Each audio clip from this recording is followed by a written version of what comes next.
What is up, everybody? And thank you. Thank you so much for joining in tonight. Sorry, we're getting started just a tad bit late, but I'm so appreciative of everybody that is tuning in. It means so much that we're here, that we're doing this, that I've got some amazing people that I can't wait to introduce you to. But before I do that, I want to talk a little bit about why we're doing this.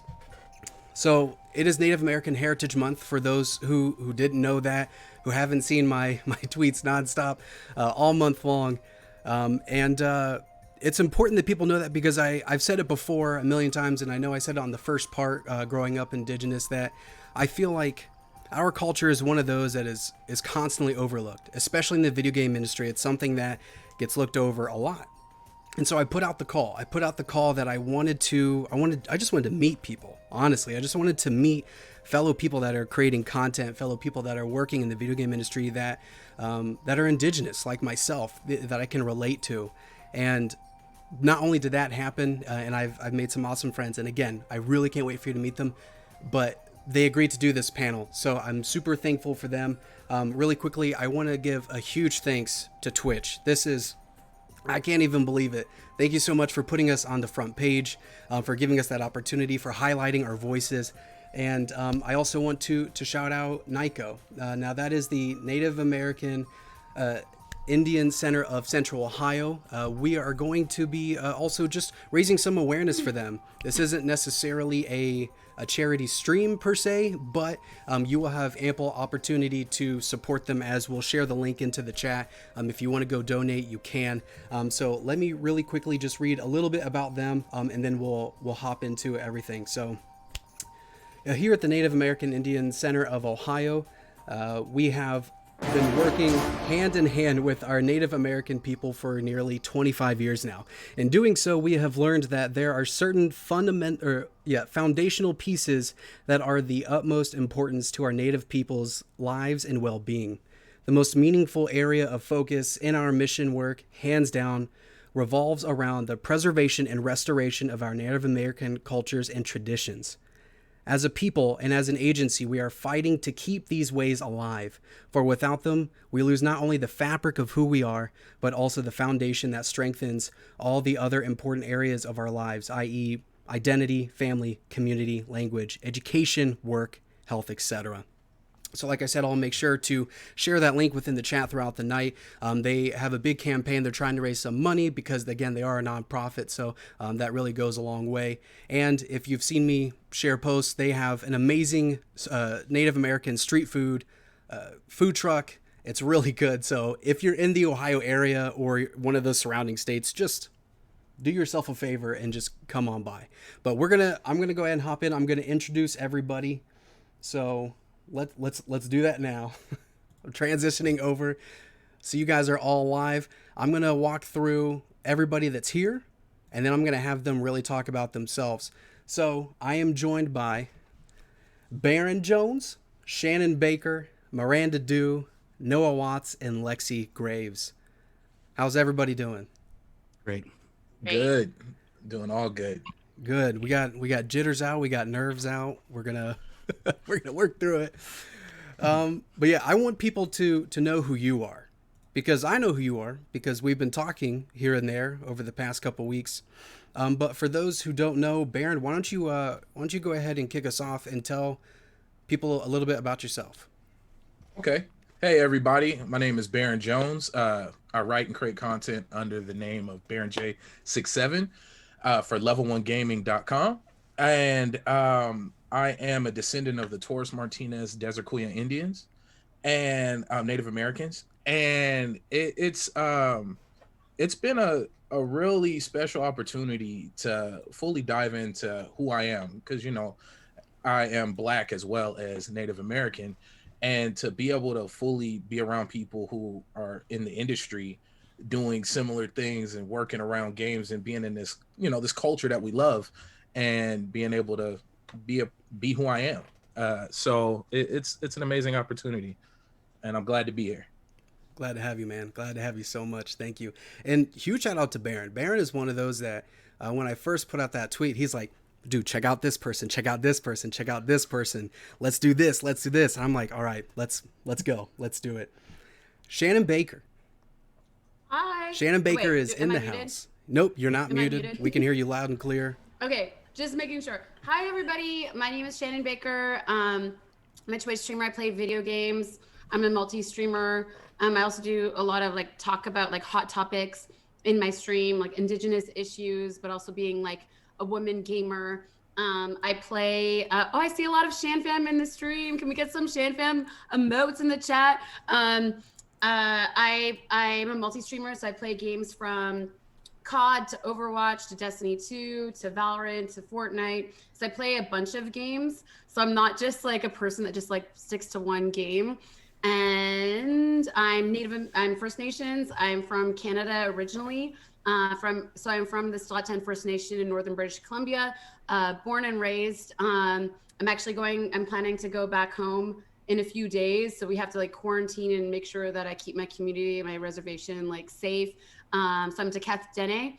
I have other tribes in me as well, but I don't really claim them because I wasn't raised in other like tribes. I was raised Teketh Dene, so that's what I am. I'm also mixed. I'm actually also part Black as well. My mom is half Dene and half and part Black. So I'm mixed Native as well. And that's what I'm about. And I'm sorry I'm eating right now. I've been on the go all day, and my friends dropped some Chick-fil-A in front of me, so I apologize for eating on stream. I tend to do this on my stream a lot. You're fine. You're perfectly fine. Lexi, it's on to you. Ooh. Hi, I'm Lexi Graves. I live in LA. I'm a variety streamer on Twitch. I work for a company called Arcade Distillery. I started off as a community manager, and I am now one of the lead writers there. I have a background in horror movies, so that's about it, I guess. Yeah. Miranda. Hi everyone, can you hear me? Yep. Great. Hi. I'm Miranda Dew. I am a video game producer. I was born and raised in Oklahoma. I'm a member of the Pawnee Nation. I'm also Cherokee. So I'm very excited to be here to represent my tribes. I work at Treyarch currently. So we just shipped Call of Duty Black Ops Cold War, and that's been very exciting. I've been in the games industry for a few years and worked kind of adjacent in other interactive media industries, such as mobile games and VR. So yeah, I'm really excited to be here. And last but certainly not least, Noah Watts. Okay, I'm Noah Watts. My Apsalaga name is Bulagawish. It means old buffalo bull that leads the herd. I'm an enrolled member of the Crow tribe, but we call ourselves Apsalaga. I'm also a descendant of the Blackfeet Nation. I grew up in Montana and then moved to LA when I was about 18. I've done feature films, television series, theater around the world, and most thing that I'm known the best for is AC3, playing Connor Kenway. I like to play video games as well. I play a lot of music lately. I've been playing a lot of music. That's kind of my main passion lately. But I've also had a film just come out called The Last Beyond, which is a period piece, which is about a Native American bootleggers in the 20s. So I'm pretty cool. I'm pretty excited about that. Yeah, I mean, I don't know what else to say. No, that's me. We're going to dive into a lot more, so don't feel like you have to just get it all out now. And for those who missed the first and don't know who I am, I'm Asa Green River. My full first name is Asa Nanica. He's a star child, and I am a Quahati Comanche. So, but enough about me, because I already did a whole thing about myself and my sister, so that's neither here nor there. We're going to start digging into it with the panel, and I've got a few different questions here, but please, of course, throw the questions in the chat. Let us know, what questions you have. Is there anything in particular that you want us to talk about? But we're going to jump right into it with the first question is, what was it like growing up Indigenous? And Miranda, if you wouldn't mind starting this one. What was it like for you growing up? Yeah, I grew up in Oklahoma, so there's a lot of Native American people in Oklahoma, so it's definitely a culture that I was kind of surrounded by. But I was adopted and didn't really grow up with my tribe, so that definitely had some, I had issues with my identity for a long time. It wasn't until I got to college where I really kind of embraced, you know, my Indigenous identity, and it became more of a part of who I am. That's when I did connect with my biological family. So I started, you know, going back to the Pawnee Nation and getting more involved. And it kind of became like, I don't know, kind of like one of the last puzzle pieces of my life. Just being able to, I've always like, you know, known I'm Indigenous, but being able to embrace that and feel that connection has been really important to me. And now I've worked on some Indigenous games here and there, and I work with the Pawnee Nation Museum. I'm on the board of directors, so it's kind of something that, like, even if I'm not explicitly working with tribes or working in Indigenous content, I'm always trying to do things that support my tribe. And so I think for a lot of us Indigenous creators, maintaining those connections is really important. And so, yeah, that's kind of my background of growing up and discovering my identity. Who wants to go next? I'll go. Okay. Oh, my bad. My bad. You first. All right, all right. So for me, it was growing up Indigenous. It was always a part of my life that I knew was there. I don't live too far away from my reservation, about an hour or so away, and so you know, me being an urban native or an urban native and having to go back home to the res and be with my cousins and my grandmother and everything like that. It was always that like for me, it was like always fun, and for them they were like, bro, we live here, like just relax, like, you know. And it was always just so many different experiences that that was so just mind-blowing to me. Just experiencing all the culture, the song, the even in the way we bury our loved ones. And it just I loved it so much that we actually have a very large TANF program, basically, which is a welfare program. And I've been working for the program as well outside of writing for Level 1 Gaming for almost pushing 6 years now. Wow. And it just is so dope to be able to interact with my people from all different, you know, all across the land, like not just my own Taurus Martinez, but just other different Indigenous folks, and letting them know that, you know, there's always more out there. And that, you know, that's always a big thing for me, is being able to show people that there's more than one way to do anything, and you can do just about anything you want. I mean, look at us here, we're on the front page of Twitch. And it's about time. Yeah, exactly. Ew. And then to show just how different we all are. We come from different walks, you know. My father is the native in the family, and it's always more questions that's come with it. Like, oh, really? Like, you guys exist? Like, what do you mean we exist? Like, we're not, you know, we're real people, you know.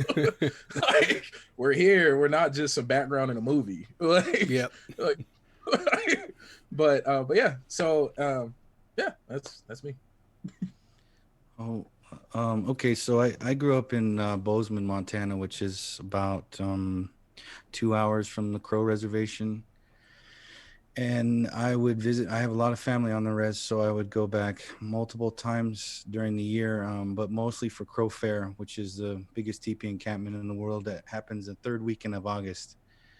And I danced Crow traditional war dance style since I was about 5. Wow. But I didn't grow up on the reservation, so I grew up in a kind of a white dominated town. So I went through a lot of racism. In Montana, there's a lot of kind of racist white people here against natives because there's a lot of different reservations, and it just kind of is kind of how it is. But when I would go back to the res, then I would be kind of considered what he said, kind of an urban Indian. They'd say, "Hey, but you're just an urban Indian, aren't you?" I'm like, "Yeah, well, I guess so." I mean, but I still know my culture and stuff as well. So it's kind of in a gray area. you're not Indian enough for res Indians, but you're not white enough for white people. So you're not really accepted on either, fully accepted on either side, unless you spend more time on the res with your family. And so growing up, I kind of faced a lot of those challenges, and then I got into acting, and that helped me cope with that. Like Miranda said, I think identity kind of crisis, being mixed white and native. So acting, a lot of actors and musicians, they're very open and accepting of other people and different types of people and kind of weird people and whoever wants to come in and play around and have fun and entertain. So I gravitated towards that. And that's kind of something that helped me, get through some of those identity problems. And then I got early roles in movies representing natives. When I was 18 and 17, I did a Chris Eyre film, and I worked with some other natives in a movie called The Slaughter Rule. And that also woke me up to realize that from a young age, I need to represent natives in a contemporary way, because we're kind of always represented as that 1800s native on the plains. And my feeling is I want to, I think that our Native Americans are here and alive today. Like what Barron said, we're here, and there's plenty of stories about us now. And I was kind of a little bit sick of that the romanticized Native on the prairie. So I was happy to be a part of a couple films that were about contemporary Indians. And that really made me want to keep going and do it more. Yeah, that's awesome. Shannon, Lexi, whoever wants to go. Yeah, I can go next. I was raised by my grandmother on the Stilettan First Nation. So I actually grew up on reservation. Where I'm from, there is 200 members. So I come from a place that's really, really small. If you know where the Highway of Tears is, we have thousands and thousands of missing and murdered Indigenous women in northern British Columbia. That's where I grew up. I grew up on the Highway of Tears. So for me, Indigenous identity, where I'm from, it's 50% Native people, 50% white people. And there's a lot of racism where I'm from. If people are racist, it's all towards Indigenous people. For me, I haven't struggled with Indigenous identity. My grandmother raised me, but for me, it was a culture shock. So when I first moved to Vancouver, to pursue acting, I'm also an actor. I've been in shows like CSI, Blue Mountain State, Smallville, and other television shows. I'm also a voiceover actor. I'm actually going to be in the new in Curious George, so as a Native person. So I'm really excited about that one. So I do acting. Like acting is my job, but I've been lucky enough that social media, I do get to do it for a living. I'm very grateful for all the Shan fam in the chat. I'm grateful for my community. They've been there to support me. For me, I have where I've gotten the support is actually from Native people. Like when I was on, like what started my career was Tyra Banks put me on her television series, and I was interviewed as a Native Indigenous celebrity. And at the time, I didn't think I was a celebrity. But for me, the most support ever that I've ever gotten in my life was from Native people. So where I am right now, I live in Los Angeles now, and it was a huge shock moving here. But for me, like having those roots and like being able to go back home and having my grandmother who raised me, who's like raised me in our traditions and where I'm from, like so I'm Dekat Dene. We are a matriarchal society. So it means that women are the bosses. We got to decide when we went to war. We got to decide when we have a clan system. So it means that my children will take over, like a last name. In like European culture, you have last names and you take after your husbands.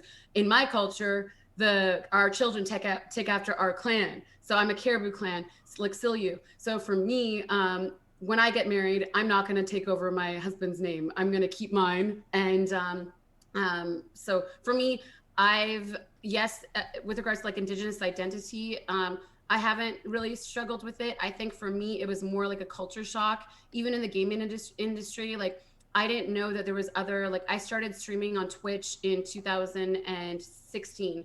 I was partnered in a month. So after, like during that time, I was the fastest person partnered, and I was averaging anywhere from 1,200 viewers in my first year of streaming, because I used to stream with my twin sister, so it was like really clickbaity. So we were known as the Baker Twins. We started streaming together, but since then we started doing our own thing, which is like it's good growth and like focusing on ourselves as twins and like having our own identity. But for me, like my Indigenous identity, it's helped me a lot in like overcoming a lot of things, and like having the support from Indigenous people has just made me stronger. So, but it is weird being in LA where there's a lot of pretendians and everybody says they're Native, everybody says they're Cherokee, everybody, and like it's like literally like everybody just says like, so it's really weird. The minute you say you're Native, they're like, that's so interesting. I'm actually Native too. Yep. And you're like, let me guess, Cherokee. And they're like, how'd you know? And so it's just like, for me, I'm like, and I feel so bad for the actual real Cherokee people, because they're like, man, if I say I'm Cherokee, people are going to be like, roll eyes, like, you know. Yep. So being Indigenous is more than just lineage. It's connection to your culture. And like people like Miranda, like who got disconnected, because that happens a lot. Like people think that just happened in like the 60s scoop. But the thing is, Native people are constantly getting taken from their parents. Like the minute I have cousins that have lost their children just because they're Native. And if they didn't say that they were Native, they would still have their children. So to this day, we are still losing our children. So people like Miranda have to try even harder to reconnect. And with pretendians, the reason why pretendians are so dangerous to communities, because people that want to reconnect, they get shunned by their own community because they don't even know if that person is like a real person or not. So I'm all about reconnection, all of that. We need to reclaim our culture, our tribes, and we also need to be accepting of people that have been lost along the way because of the social system. Mm-hmm. So yeah. Sorry, that was a really long thing. I don't like to. No. I'm a big talker. No, it was great. That was perfect. Okay, I'm done. You're so well spoken. Oh my gosh. Oh, thank you. Yeah.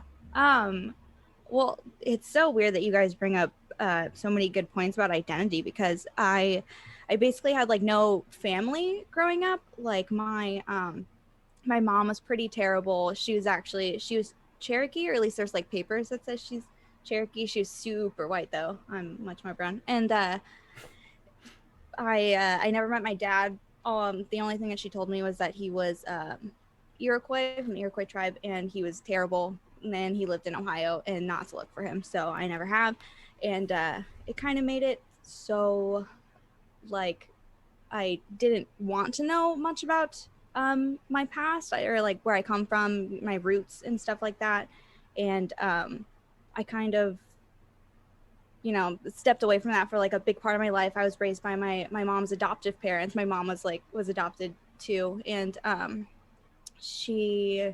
they were like, God bless them, but they were the whitest people you ever meet. Like they season chicken with like popcorn seasoning. They're great people though. But and like the most that they could relate to me was like, hey, here's a saint that was Native and she converted to Catholicism. So here. And I was like, oh, thanks. Here's as much culture as I get.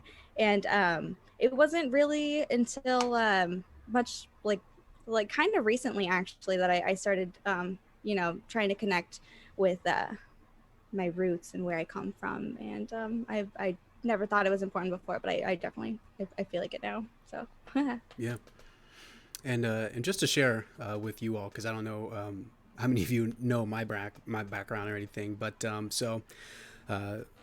born and raised here in Central Ohio, where it is it's also very racist. It's in this particular area where I'm at, it's probably like 90% white, and maybe 10% everything else. And it was a lot of that feeling, and I've seen my sisters in the chat, so thank you for watching. And they know this. They know this, that it wasn't just we weren't Native enough for Native people, and we weren't white enough, because we're also half white. But we just weren't enough of anything to anybody. So the racism that was directed towards us wasn't just because we were Indigenous. It was just because we were brown. Like that was just the baseline. There's nothing else. It doesn't matter what you are. You can be any other label that we put on you, but you are not white. So that is a problem. And so that's just what it was really like for us and on the outside. And then at home, you know, like like I'd said before, like my dad was very, very heavy on making sure that, you know, we practice traditions and that we went to powwows and that, you know, my parents had a Native American ceremony and they were, you know, at the time it was a lot for me as a shy kid. Like I remember my dad, like you saying like, you are dancing. Like when we're at the powwow, you don't have a choice. Get out there. You're dancing. Sitting in the drum circle, sit by this man and learn because this is going to be you. So a lot of it was like, Asa, you don't have a choice. And so once I got to that age of like that rebellious 16, 17, 18, it was like, well, as soon as I hit 18, you're not making me do anything. And there was a long period of time where I was the same way, Lexi. I was like, I don't want anything to do with this. I'm done. You didn't give me a choice. You guilted me into so many things. I'm over it. And it, over the years, I would say like over the past like 5-10 years, it was something that really has just naturally started to grow back on to me. I'm still afraid to tell my dad because then he'll just be like, all right, sit down. You don't have a choice. I'm going to tell you everything. But definitely like when I found out that my wife was pregnant, it was like this overwhelming hit of I need my culture because I need to pass this on to my son. Like I need to share this with him. And it's poetic how that happened. But we took a trip out on our baby moon out to Colorado. And that was a time where I just felt so connected. I saw so much Comanche representation everywhere, and it was overwhelming to the point that I was like crying probably very often, that I just felt like at home. I didn't feel like an outsider. So that was a good feeling. And then, yeah, just the minute that baby boy came into this world, it was like, yeah, there's no ifs, ands, or buts. I need to make sure that he knows how important this is. So we can make sure to pass along a lot of those traditions. So, you know, I'm reclaiming a lot too, even though I grew up in it and I was there. It's still something that I feel was lost on me a lot. But let's hop into just a few other specific questions of like, what is it like for you now? So we talked about what was like growing up. And so, you know, I heard a lot of like, you know, feeling disconnected, definitely, you know, experiencing racism. I can really resonate with hearing a lot of pretendians. I've never heard that term, but that is so perfect, Shannon, that like, I can't tell you how many times when people try to put on a Rubik's Cube of like, what is Asa? Like what's happening on this guy? You know, as soon as I say that I'm Native American, they're like, oh, like Cherokee. And I'm like, well, no, I'm Comanche. So like, like there was no ifs, ands, or buts. It was just, you are this. And also, hey, I am too. I'm 132nd. I'm 164th. You know, we have some kind of connection. So yeah, so I really get that. But what is it like now? Like as an adult, you know, Lexi, I would like if you could start this off because you had mentioned that now it's important to you. So what is it that, like, as it's important to you and as you're trying to learn more, what are those experiences that are like really sticking out to you? So like, for example, when this month came about, I knew that I wanted to find more representation in games. So like that was the one thing that I was like searching for. Like what was it for you? It well, like I said before, it wasn't until kind of recently it started kind of becoming a thing when the whole Standing Rock thing started happening, because it was like it was so big and it was on the news, and I'm sitting there seeing people who look like me, who could be related to me, you know, and other people who just cared so much and they stood up for what they believed in and what was right. And I wanted so bad to like be there too, and I just didn't have the, you know, the finances to do so, and I was like working full time and stuff like that. But today it seems, because we're in such a time of like racial tension, just with like Black people being murdered in the streets and Indigenous women just disappearing off the face of the earth and no one really doing anything about it. I think it's very important to me because I now have a platform, like I have a voice, and I can give a voice to these people and like their stories and just their culture, which a lot of people don't have. And I don't know. Their stories need to be told, and I'm lucky to be in a position to be able to tell them. And we're actually working on a game for Archie Comics. that kind of caused me to also,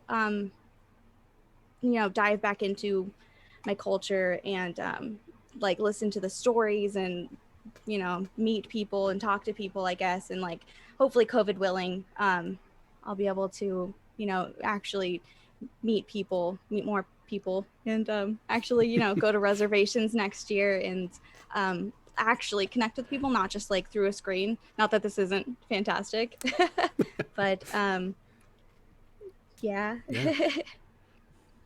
Anybody Yeah. else? What's it like now? I think I'm pretty inspired by a lot of the young the youth that are coming out, like you said, at Standing Rock.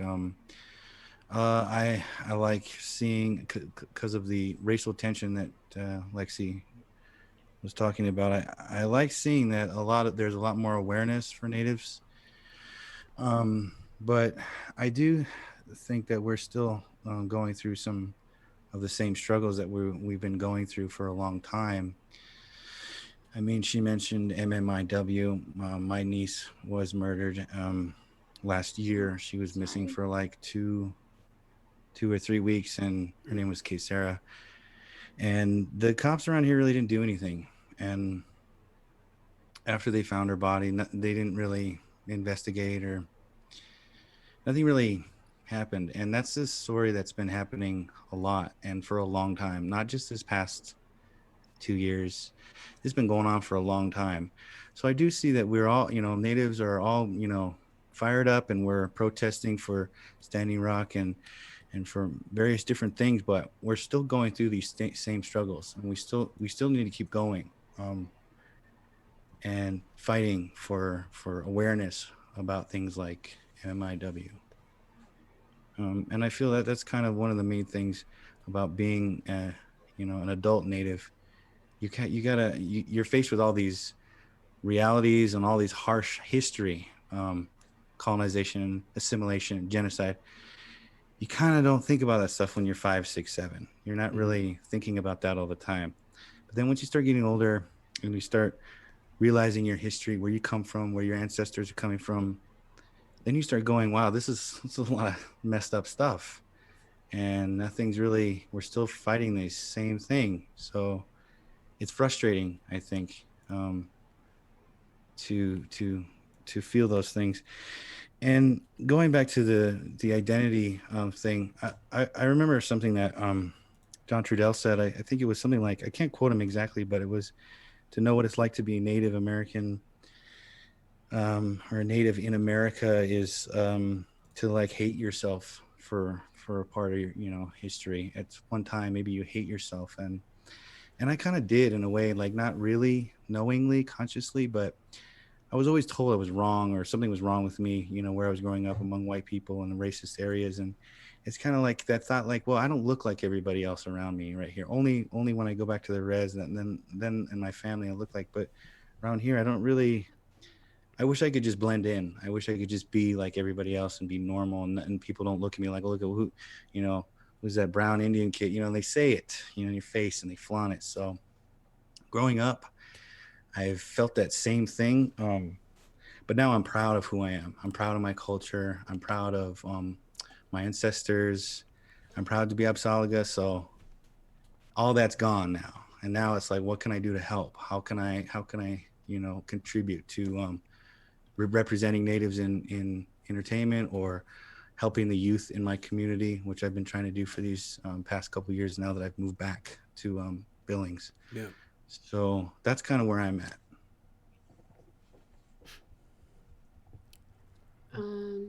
I guess I'll go next. Indigenous identity. Indigenous people have the highest rates of suicide out of any race in the world, and the reason being is because of Indigenous identities being taken from us. In Canada, for instance, we weren't allowed to practice our culture. We weren't allowed to own land. We weren't allowed to practice ceremony, potlatches, which was what my people did, powwows for like a lot of other Indigenous people. We weren't allowed to speak our language. It was illegal to be raised by your parents. So we were raised by residential school. The last residential school closed down in 1996. I have friends that went to residential school. I could have went to residential school, and my grandma fought to make sure that I didn't. The thing is that Indigenous identity, like nowadays, like I mean, I can't speak. Well, I can speak for myself in that here, in like what I do for a living, there isn't anybody that we're not represented in the media. The fact that Twitch, this is the first time Twitch has showcased Indigenous streamers. I've been streaming since 2016, and I've never been on the Twitch page. You know, even though I get a lot of viewers. So my first time, you know, is because of Native Heritage Month and because of ASA made sure that this happened. But the thing is, we are not showcased in the media. And if we're not showcased in Twitch, we're not showcased on television. And the people that are like acting these roles, like Kelsey Asheville, Julia Jones, all these pretendians that are getting roles, we don't even get to see ourselves on television because we have a false representation of what is being showcased on what Indigenous looks like. And being Indigenous is more than just the color of your skin. You know, you could be a white passing Native and be Indigenous. We don't have colorism Native and Native culture. We come in all shades of brown. There's white Natives, there's Black Natives.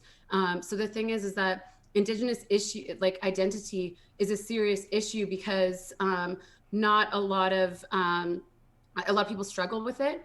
Where I'm from, there's a lot of racism. We have really high. I have several friends that have been killed, that have killed themselves. My first friend ever, I lost her. She was 11 years old. She hung herself in the closet. That shouldn't be a normal thing, but that's a normal thing. I have several family members that have killed themselves. I have friends that have killed themselves. I'm also from the Highway of Tears, where it's normal to have a friend that was killed and just disappeared on the Highway of Tears, and we don't know where they are. 1 out of 3 Indigenous women will be raped in her life. 1 out of 2 Indigenous women will be sexually assaulted in her life. So the thing is like, Indigenous struggles are a serious issue. And the reason why is because we've been colonized, we've been stripped and raped of our language, of our culture, and we're just getting it back now. And I can't name one Native friend that I have or family member that I have that knows their culture, their language fully. We're just learning it. And then for some reason, we're supposed to feel guilt about that. You know, and we carry this guilt over not knowing our culture or not knowing our people or not having connection. And the thing is, the reason why, I don't think, like, I talked about, like, the first question was, did I struggle with Indigenous issues? Identity, yes. Like, in the sense of being ashamed for being brown, being ashamed for where I'm from, like, it's really racist. People are very, very racist where I'm from. But the thing is, like, has it gotten better? Absolutely not. Absolutely not.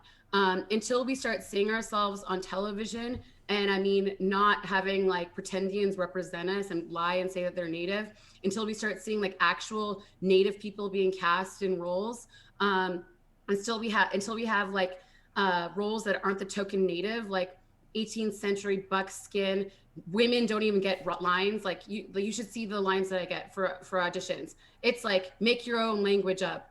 And then when you finally get the role, you don't even get to talk because you're a woman, you know? So like where I'm from, like, it's just weird. So the thing is, like, until we start having roles and Indigenous people start writing their own movies and it makes it mainstream. I just started getting to producing. I'm producing my very first feature right now. And so the thing is, like, this is, until we start making our own roles, I realize we're just waiting for these handouts. So until, like, no, I don't think that it's gotten better for Indigenous people. I think we're just starting to reclaim our language and reclaim our culture. And right now, my grandmother is one of the eldest elders on my reserve. She's one of the last speakers of my language, Dene, and she's 84 years old. So my grandma's not going to be here forever, and that's what we're having issues with, is our elders are dying and we're not learning our language. So hopefully it gets better, and it's not good. The thing is, it's not up to Indigenous people to make us be known. We actually need allies. We need white allies. We need brands. We need platforms like Twitch to showcase Indigenous people more, get us involved. We need television shows to put us in movies. So the thing is, sadly, it is not up to us to be doing this. We actually need help from the people that put us in the place that we're in right now. So it's like control over our image in the media. I think the mainstream, like you're talking about, I think there are a lot of stories, a lot of films, a lot of plays that are written by natives, acted by natives. I've been involved in them, but like you're saying, it's not a mainstream role. It's not a mainstream thing. I mean, you look at movies like Dances with Wolves. I know it's a little bit old, but it's kind of the same old story. You know, it's the white guy going into the movie and going into a tribe, and he learns to become Indian, and he becomes more native than the savior, and then he becomes more native than the actual natives that are around him. It's a similar trend that happens with all of the mainstream portrayal of Native Americans. We need a Native American Black Panther movie, or something like that, where it's all natives, it's big, it's pushed out there, it's mainstream, it's a blockbuster movie. And until we control our image in the media, then we're just going to be whatever they say that we are. Until we stop having teams like Cleveland Indians and having mascots like the Redskins, until we get rid of all that stuff, until people realize that we're here and that we actually exist now, and we're not some dinosaur relic from the past, that's when we'll start to see some of these changes. And the problem is that we make up such a low percentage of the population because of genocide and assimilation, that, like Shannon said, we need allies. We need other people to speak up that aren't native, to say, hey, this is important. And also we need to fight against like lateral oppression, where like Crows, there's a lot of Crow speakers, and we know a lot of our ceremonies and stuff, and a lot of natives on the East Coast, they don't speak their language. They don't have that access because of how they were wiped out, So I think that natives need to be careful about being, well, who's more native than you're not as native as I am. I know this. I'm more Indian than you are. People have to stop doing that, because what that does is it starts to laterally oppress other people. And that's another thing. That's another issue and problem. So that's settler oppression. And the thing is, like, blood quantum was placed on us by white people to make sure they can dilute us and we disappear. So dogs and horses are too, that are, you have to show your percentage of blood quantum. It's bull crap. I don't believe in blood quantum.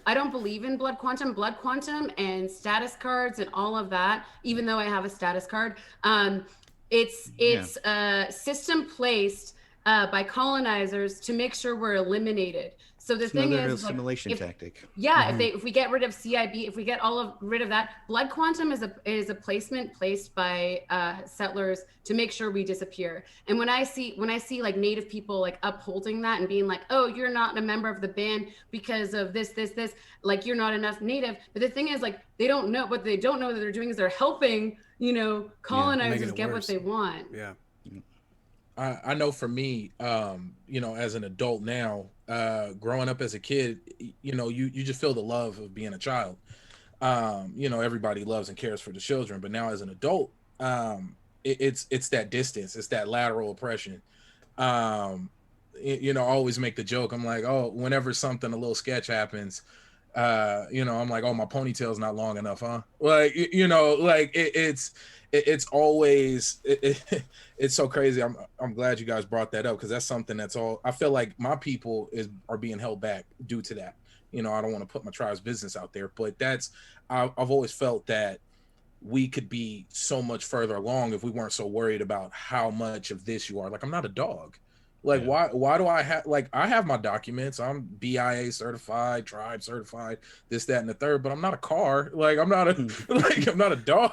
Like, why do I need to, what is this? Like, you guys know who my grandmother is.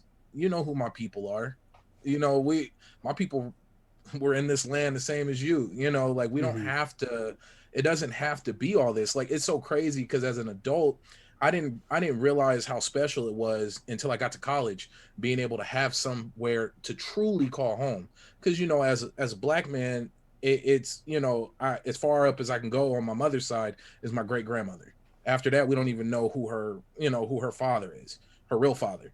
But with my father's side, I can go back as far as I want, you know, back to grandfather. You know, I'm not like, it just it's a beautiful thing being able to go home. And I try to express to my kids and to my wife, I'm like, this is home. Like I'm, even though the love is there, but you know, anytime there's any type of money, property, any type of, you know, politics, you know, we got elections coming up, you guys all know about that.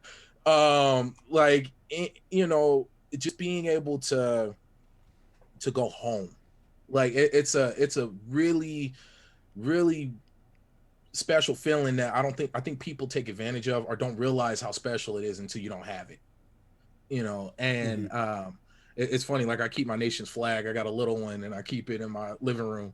Like it makes me feel good because I have ties back as far as I want to go. And it just, but yeah, it's really, man, whew, the blood quantum thing that gets me, it bothers me so much because we are not dogs, we are people.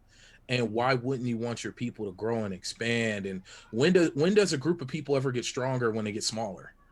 Like it, you know, I've never understood that. And that's something that truly we across the board, because I mean, clearly I'm not the only one that's dealing with it. And then that's also what's kept me away. It's not like anybody's forced me out, but it's just that, you know, the stairs, the, you know, walking around the gatherings or the powwows, and it's like, who's this guy? And it's like, oh, that's Lizzie's grandson. Oh, now I'm okay. Now I'm It's in. okay now. Yeah. Yeah. And it's a rough feeling because I feel like I'm walking on eggshells with my own people, and it shouldn't be that way. And I know that it's not, I know that it has a darker origin. It's not them, it's generation of just hurt and pain, and we all got healing that we need to, you know, take part in. And I just know that the blood quantum thing, especially when there's any type of money involved, that's always gonna, that's a really big issue that I feel like as a people, as a nation as a whole, if we can get past that, it'll just launch us into a whole new, because now you're growing and now you're getting different perspectives. Yeah. Now you got people who've never lived on the res coming in and maybe helping grow the res, and people on the res helping people in the cities grow in different ways, and it just more welcoming. Like it'll just create a way better energy, and we'll just be family like it's supposed to be. It's set You up, know? but it's set up kind of like IHS, and there's a lot of things that are beneficial to natives that are actually enrolled in tribes. I'm speaking from natives from America. I'm not quite sure how they do it in Canada, but that's one of the main things I think that, you know, if you don't have your quantum card or your blood CIB, whatever, then you can't get help, you can't get IHS, you can't get, you know, grant money, Loans. You're Yeah. literally Yeah. locked like out. that. So that's And- kind of why it's in place. But Yeah. there's got to be, you know, I mean, what about somebody who's been adopted? Like specifically, there's a guy in our tribe. He's been adopted, and he's white, but he speaks Crow fluently. I mean, he knows a lot of our history. Or a lot of people go to him for language advice, and he's very knowledgeable. And I mean, he's adopted. He's part of our tribe. So it's not about your blood quantum, how much you have. It's about how much do you know about your culture. And Well, so I would say get in there and be around your Yeah. people. If you want to be whatever tribe you are, get in there and go around your tribes, go around your towns, be around the community, help out the community, and then you will be accepted. But if you stand back from afar and you say, I'm part of the tribe, but you don't help, you don't go, you're not around, you don't know anything about your culture, then it won't be accepting on that side. So that's where Yeah. my perspective on that is. I do think we have to remember that there are over 500 sovereign nations, tribal nations, and they all have their own constitutions and their own membership, you know, guidelines. So like me being Pawnee, is that guideline's way different than my Cherokee side. So I think we just have to remember that, like, yes, blood quantum, I don't like blood quantum. I think it's completely antiquated and just ridiculous. But I think it's important to recognize that our nations have, sovereign power, and that they are the ones that are able to change that. And so we need to encourage people to be involved in their tribal politics and in their local politics so they can start working on changing those things where it matters. Well said. Well said. Before I transition to the next question, I want to make sure that, like, if anybody has anything else that they want to add, anything else that they really feel pulled to say or to talk about, that opportunity's there. Cool. Ace, I think your mic is kind of low a little bit. Is it? It just happened recently. Do you know if it's the mic on the stream or the mic for you guys? Because I've got two microphones. Because everybody else He has is two loud, mics. except your voice is slightly quiet. That's all. Okay. Yeah. It's the mic is all the way up here Oh, for you okay. guys. Yeah, the Okay. mic going into the Got stream is a little bit different, but I'll try to talk a little bit louder without screaming into everyone else. I'm so sorry. All good. Okay, so let's shift to something else that we all have in common, that we hold dear, is video games. This is a question that I've received a lot this month, and I really, really value everybody's opinion here. So I hope that everybody feels free and welcome to jump in. But what is it like working in the video game industry as an Indigenous person? Now, there's going to be some follow-up questions to that, so let try to answer just that one alone, and then let's dig in further, because I know that a lot of people got questions of representation, games to play, things like that. But just as you yourself, what's it like working in the industry in any capacity as a Native Indigenous person? Whoever wants to start it off, go for it. I'll go first. Oh, Go ahead. oh, sure. Okay. I'll go first because I feel like out of everybody here, I have the smallest voice because I just love what the rest of y'all are doing. It's freaking amazing. No. But for me, it is as an Indigenous person, it's something that I'm growing, and I'm so glad I'm doing this event and I'm hearing everybody else's stories and lives. It's something that I know from here on out I'm gonna step with first. It's not gonna be something that just springs up. No, it's who I am. I'm Indigenous, I'm black, I'm Indigenous. It is who I am. And so working in the game industry, it's I don't know how I can put myself more into it in terms of writing, because I do gaming news, I do reviews. Maybe with some of you cool guys we can get some more Indigenous games out there to so I could put my thoughts onto it. But of course, clearly we need more of that, and I'll be quiet because now I'm dipping into something else.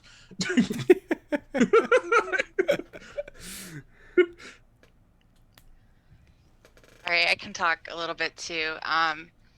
I think as an Indigenous person in the games industry, I definitely feel like a major minority. There's not very many of us, or at least, it's really hard to find the other people in the industry that are Indigenous. I am, a part of some different game dev groups focused on Indigenous game devs, and I've met some great mentors and some wonderful people through those, which have really helped me be able to come into my own voice as a game developer and be proud of my Indigenous identity. I think I feel like I have an obligation just to be very loud and proud about who I am, because I want to be able to inspire other people to pursue this industry, even though it can be really hard and challenging to make it. But I live for those moments where, some kid will message me on Twitter or something and say oh, it's so cool to see a Native American working on this game I love. And just to be able to, be that voice for people is really important to me. And I hope to continue to be able to elevate other Indigenous voices and to work on representation in the future. But it's definitely very challenging. I'm trying to start some different organizations with people for Indigenous people. I'm working with my company to, try to get different speaker events and just bring more awareness to Indigenous people in general. But I feel like it's always, I'm always having to plan and volunteer and do things outside of my, my job, which just, it takes a lot of effort and a lot of like mental capacity. So it can be really hard sometimes. It goes back to Shannon, you and Noah we're talking about it, that we're the ones that are having to go out and do this stuff, but it needs to be allies. It needs to be other people. Like, again, like going back to Twitch, and huge thank you so much, Mary, for helping get our voices out there. But it's so rough that I had to push so hard all month, just to try and get representation in different areas. It breaks me to hear, Miranda, that like there's these things going on, but it's a lot of the work that you're having to put behind it for it to happen. We just need more people speaking on our behalf. Like, more people need to make it important. Sorry, I didn't mean to jump in there, but yeah, whoever else. I think it's kind of lonely. Like, it is. Like, some people will go into my stream, like new people will come and visit my stream, and then when they find out that I'm Native, you get the ignorant questions like, do you live in a teepee, all those things. And like, sometimes you just want to play video games. So when people are just like asking these questions that are kind of like stereotypes, instead of like being treated as like, I'm a gamer that's Indigenous, and then you have like games out there that are like what's that one racist game, No Man's Land, or what the heck, I forget. It was just created by a game, like some European. This land is our land. Yes. Oh my God, don't even get me started on that. I literally had to Twitter war with them. Save that for later. Yeah. I just need to look it up. You keep going. I'm gonna look it up. Yeah, I'm gonna cut this down. But like, for me, it's like it's kind of lonely. Like, there isn't a lot of, and I would say it's literally this month that I did not know that there were as many Indigenous gamers until Native Twitter literally started creating these threads about Indigenous creators, and then finding out, like, even I only know about Indigenous creators because usually Indigenous creators go into my stream and they'll be like, hey, I heard you're like one of the biggest like Twitch gamers that are Indigenous. And so that's how I end up finding out about Indigenous gamers. Like, there's this girl Pookers who's like Indigenous, who's freaking badass at freaking Valorant, and she's like, I want to get started. So the thing is, like, I want to boost those people, I want to host those people, and like right now it's hard, it's lonely, it's a lonely space. I really resonate with that sentiment wholeheartedly. Yeah. Well, okay. So, streaming games is working on a video game and playing native characters is, to me, it's kind of similar to native characters in film, and that's what I knew most was working on films and television shows and portraying natives in that. When I did Red Dead Redemption, I played a civilian or somebody, just kind of like a voice, a background character that you have to kill. I think it's the mission where there's like a ship in the water and there's a bunch of natives guarding it, and you kind of have to kill all of them, and then do something like that. Anyway, when I got the role, I thought, well, this is great, I love video games, let's see what's about. And there really wasn't any tribe specific, it was just kind of this pan-Indian thing, and that frustrated me. But at the same time, I was like, well, I need to eat, I need money to like support myself, so I'm willing to do this. But in the back of my mind, I was like, yeah, this isn't quite right. And that usually happens when you're working on a game that isn't made, or working on a project that isn't made by Native Americans, or has the blessing or like the inclusion of said tribe, or whatever their the content is about. So it's working on games as a native, it's very similar to movies. When I worked on AC3, that was when it shifted. That game, they had like native Mohawk speakers come in and help me with the language. They consulted them about the long houses and the culture, and the base game itself was really good at paying attention to detail and paying homage to the culture and bringing representatives into it. So that made me feel safer. I felt like, okay, There's the blessing of the tribe that they're talking about, that the project is about. And I met the speakers. They even hired an actress that was Mohawk to play the mother.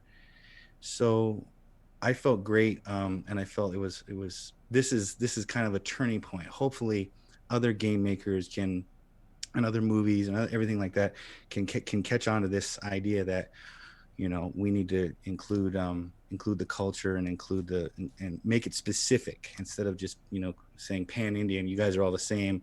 Y'all are wearing headdresses, you know.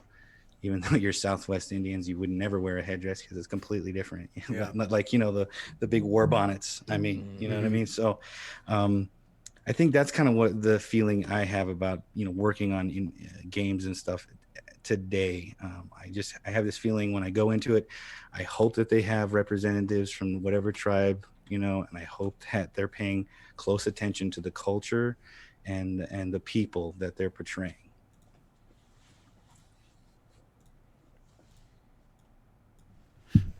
Lexi, anything you want to throw in there? Yes. Actually, like, I know I'm still fairly new in the gaming industry. I've only been in it for like about a year. But it honestly hasn't been as bad as other industries that I've been in. Like, I worked in tech for a minute, and I was definitely hired as like a diversity hire.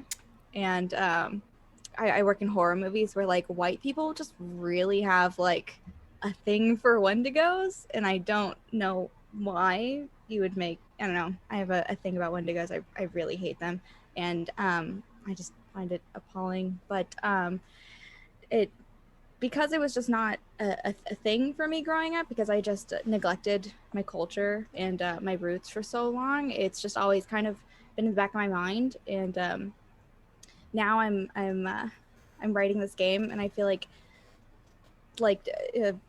I feel like we all feel like there's a sense of bulletproofness because I'm Native, where like you could write anything because you're Native, and that's not what I want at all. That's not what I'm aiming for, and that's definitely like why I really want to reach out to like other people and other Natives to like just kind of get a second glance and have a sensitivity, you know, reader, and I'm I don't know, and it would make me look bad as well if I put out something that's like insensitive or offensive or ignorant, and they're like, well, this Native woman put it out, and I feel like that's kind of a lot of pressure to like, you know, write around, and that's just been my experience, I guess. I just, you know, I just want to be careful, and I want to learn as much as I possibly can, because I am new to literally all of this. So that's just been my experience so far. Yeah.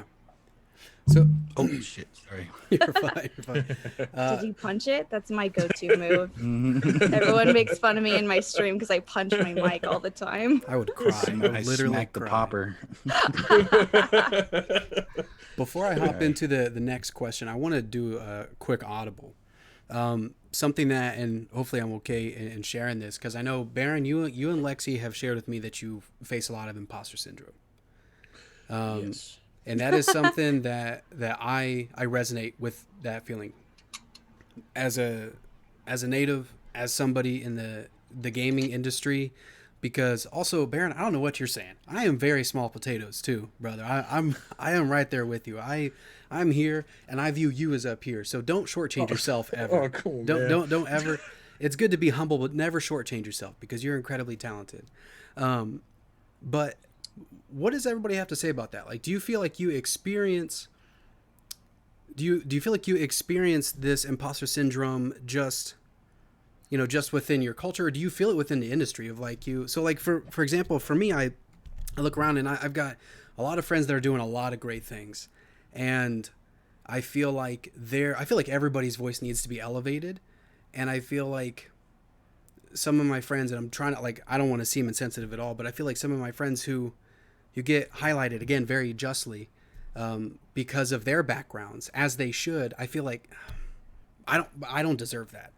I don't need to be highlighted as well, because I'm not as you know, I'm still growing in my roots. You know, I'm not as strong as maybe they are. I'm not as talented as they are. You know, I don't feel like, but then what I've realized or what I've come across within, you know, Native American Heritage Month is people that are very thankful that I jumped out there, that I said something, because they felt like they weren't being heard. So like there are so many people that are feeling the same thing, that they feel like nobody's speaking up for them. So does anybody here ever feel that way, that like because of your native roots, you just don't compare to your peers within the industry at all?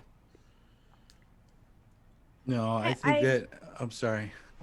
I was going to say that I feel like I have being native, being Apsalaga, that's something that's really unique. There's only a certain amount of crows on this planet, and that's something that I bring to it that's unique. And I think that's really what it's about is how you put your thumbprint into it, and how you're unique. Nobody's like you, so that's what you bring to it, and that's the magic behind it. And if you think that somebody else is more talented than you, they're just different. They have different attributes than you do, but nobody's like you. Nobody can say it like you and be like you. So I don't have that feeling at all, imposter syndrome or whatever. I think that you need to embrace who you are and be proud of who you are, and that's how I feel on that. Can Sorry, I think I missed the imposter part. Can you explain what you mean? Like what do you mean by imposter? So the imposter syndrome is can be with anything, not just within the gaming industry, but like, okay, so for example, I felt very unsure about speaking up so much about Native American Heritage Month because of the time that I spent away from my culture. Like, oh, I don't know as much as so many other people.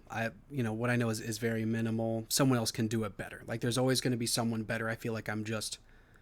Sometimes I feel like I'm just pretending. Like, I feel like you know what I mean? I don't know if that helps. Yeah, like a lot of it is like it's anxiety a lot, where it's like I'm not good enough for this. I'm fooling people into thinking that I'm better than this, or Mm-hmm. like they're perceiving me as like something better than I am, and like I'm fooling them and I'm not supposed to be here, and they're gonna find out, and they're gonna find out I'm a fraud, and they're gonna call me out on it and then shun me and then never speak to me again. So. It's crazy because Asa will tell you, like, when he first mentioned the idea of me being here, I was like, bro, I don't actively participate in ceremony. I don't speak the language. I know how to say hi, Meowin, but I don't bird sing. My girls, they don't bird dance. Like but I made it a point to work for my people, and I stand on that, and I take pride in that because I've done it for so long.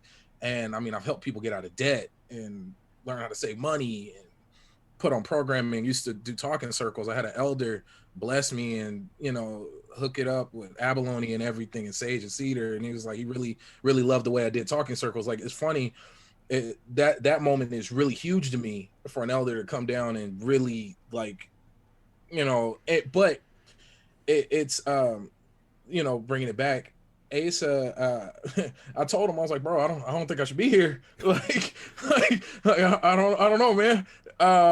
And it's more, it's honestly, it's because I'm not enrolled. Like, that's really what it is. Not being indigenous enough for my own people, even though we all got the same ancestors, we all got the same great grandparents and this, that, and the third, but I'm just not enough. And that's what holds me back from stepping forward with, I am an indigenous person in the game. Like, that's always what's been that barrier, because then it's like, well, I'm documented, uh but I'm not documented enough. And that's why that blood quantum thing comes back. And it's like, it's a terrible thing, because I'm already cut off from society, the other way, being a black man. And then now my own family is like, yeah, your cousin, but not really. Like, so yeah, the imposter syndrome, for me, is very very real. And I'm really glad we're doing this, and I'm probably going to say it 1.5 million times again. Like, it makes me feel, I'm feeling better just being here. Like, this is medicine right here. This is really good medicine. And it's like I feel like I'm legit in a talking circle, and it's cool that you even got us in a circle. Like, like, hey, no, we all know the medicine will like this. It all means something, you know. It's something real special, and it carries meaning, and it makes me feel good. So, but yeah, imposter syndrome. I'm shaking it off now, you know. Yeah. I guess like I never really thought of imposter syndrome towards my identity, but thinking about it, like I definitely struggled with that. It wasn't until I found my biological family and started connecting more with the tribe and stuff. I mean, there's still a lot I don't know. And that's also because I live in California and not Oklahoma. So it's a lot harder to get involved. But, you know, I do what I can there. I think for imposter syndrome and like in work in the games industry, um, I think that probably is just I've struggled with that a lot. I think it stems also from being a woman in the games industry, which can be very challenging, and just kind of always feeling like, oh, I don't really know what I'm doing, but it's that like overwhelming feel that you're just pretending. But I have to just remind myself like I went to school for this. I work hard. I'm doing a great job, and I just I have to remind myself that where I came from doesn't matter. I'm here now, and I'm going to do whatever I can to stay here in the industry. So I get the double imposter syndrome from both sides. That's why I was messaging you earlier where I was like, I don't know if I'm cut out for this. This isn't like my thing, because I am so new in the gaming industry. I've only been here a year, and I'm so new to like reconnecting with my roots that it was just like, maybe this isn't for me. And you were just so supportive and so you know, encouraging, and I'm grateful for you. This is a really great panel so far. Much love, Asa. Okay. For real, man. Yeah, for real. That's not the point of this. It's not the point of this. Okay, let's move on. All right. No, but so grateful. Goddamn it. This imposter thing, like, so you guys like made me aware of it. Maybe I have, but tell you the truth, not really. Like, I haven't really felt that in the gaming industry. If anything, I guess I feel like support. Like, I would say, and correct me if I'm wrong, like the people that are in here are like the native people in my stream. So there's some people in the chat, I see some of their names.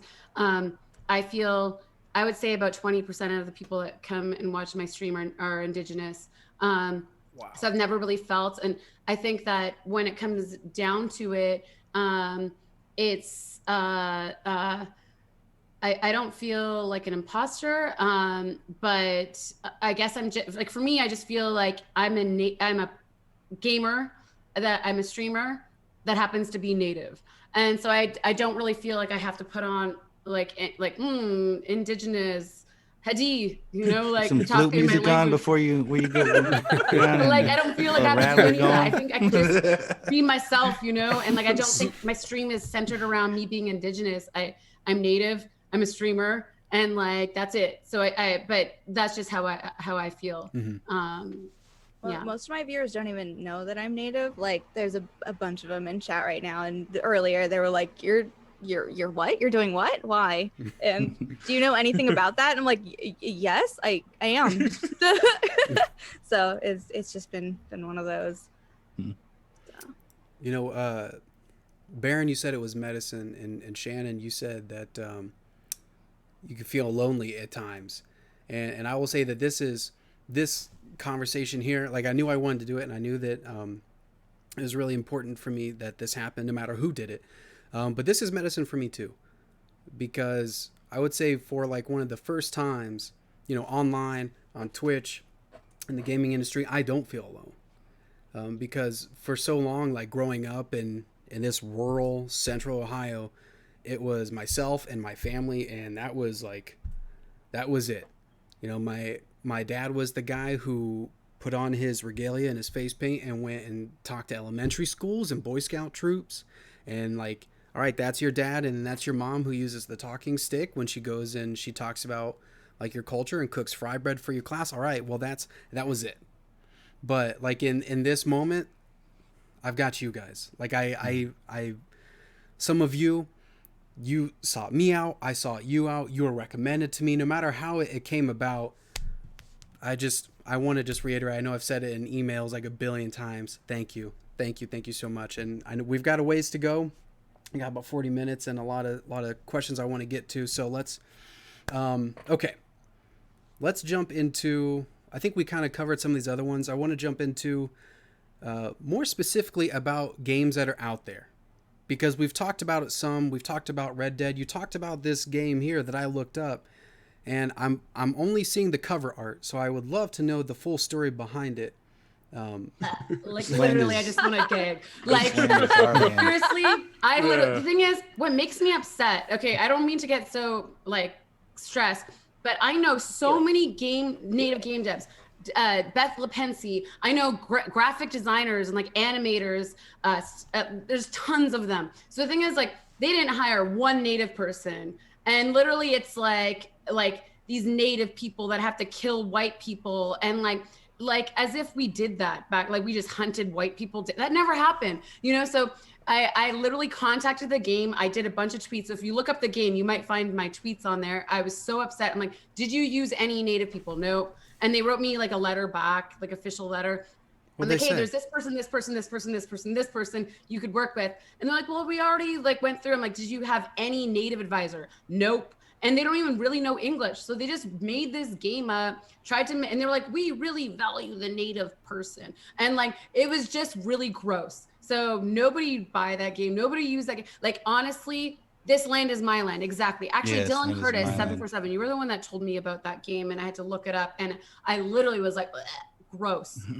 That's what I have to say. Okay. So I heard about it. Somebody wanted to ask my opinion, and I looked at it, and it was just it reminded me of like what the 1950s John Ford movies were like. They just have this generic native that you play, and you kind of go through and you kill white people, and he has no specific tribe. He doesn't speak the language. Like Shannon said, no natives were consulted on it. So what that does is that creates this giant generalization of natives, and that just puts us back. And so what is it that you think that natives want to go around secretly and kill white people? Was that the message that you're putting out? There's so many other things you can do with story, with the language and the culture that will highlight and celebrate natives in the game, as opposed to portraying us like this. And it was gross. It looked like a Lakota kind of, I don't know. It looked like a Plains Indian, and it just was to me what you don't do. Everything that you don't do, they did. It was gross. It was sick. It was, I mean, it was just kind of offensive, and I just did not want to talk about it or play it or have anything to do with it. I think they need to do in a way what AC3 did. I haven't seen a game do anything like AC3 did. And it goes back to earlier video games like T-Hawk and Street Fighter. What's the guy in Killer Instinct? Can't remember his name. Chief Thunder, you know. Nighthawk in Mortal Kombat. Like, that's who we are, or that's our image for all of the world, and it's the wrong one. It's the wrong image. It has nothing to do with what's correct or accurate, and that's what needs to be changed. If you did that with any other race, like, you know, I mean, Jewish people or black people or, you know, any other race, people would be losing their minds. But, you know, we still have the tomahawk chop. We have, you know, thankfully Redskins are gone, but there's still, you know, Chief Wahoo, the Cleveland Indians. Like, there's still a bunch of images of us in mainstream media that are holding us back and allowing for games like this to be done. Also, though, I have spent some time in Europe, and I've noticed a lot of Europeans that I've come in contact to really have a love for native culture, but they just don't know the right way about accessing it and, you know, portraying it correctly and understanding the faux pas, the do's and don'ts, what you do when you're around it and trying to understand it. So I think there's a general level of awareness needs to be brought to everyone about how to portray natives in your media, in your entertainment, and everything.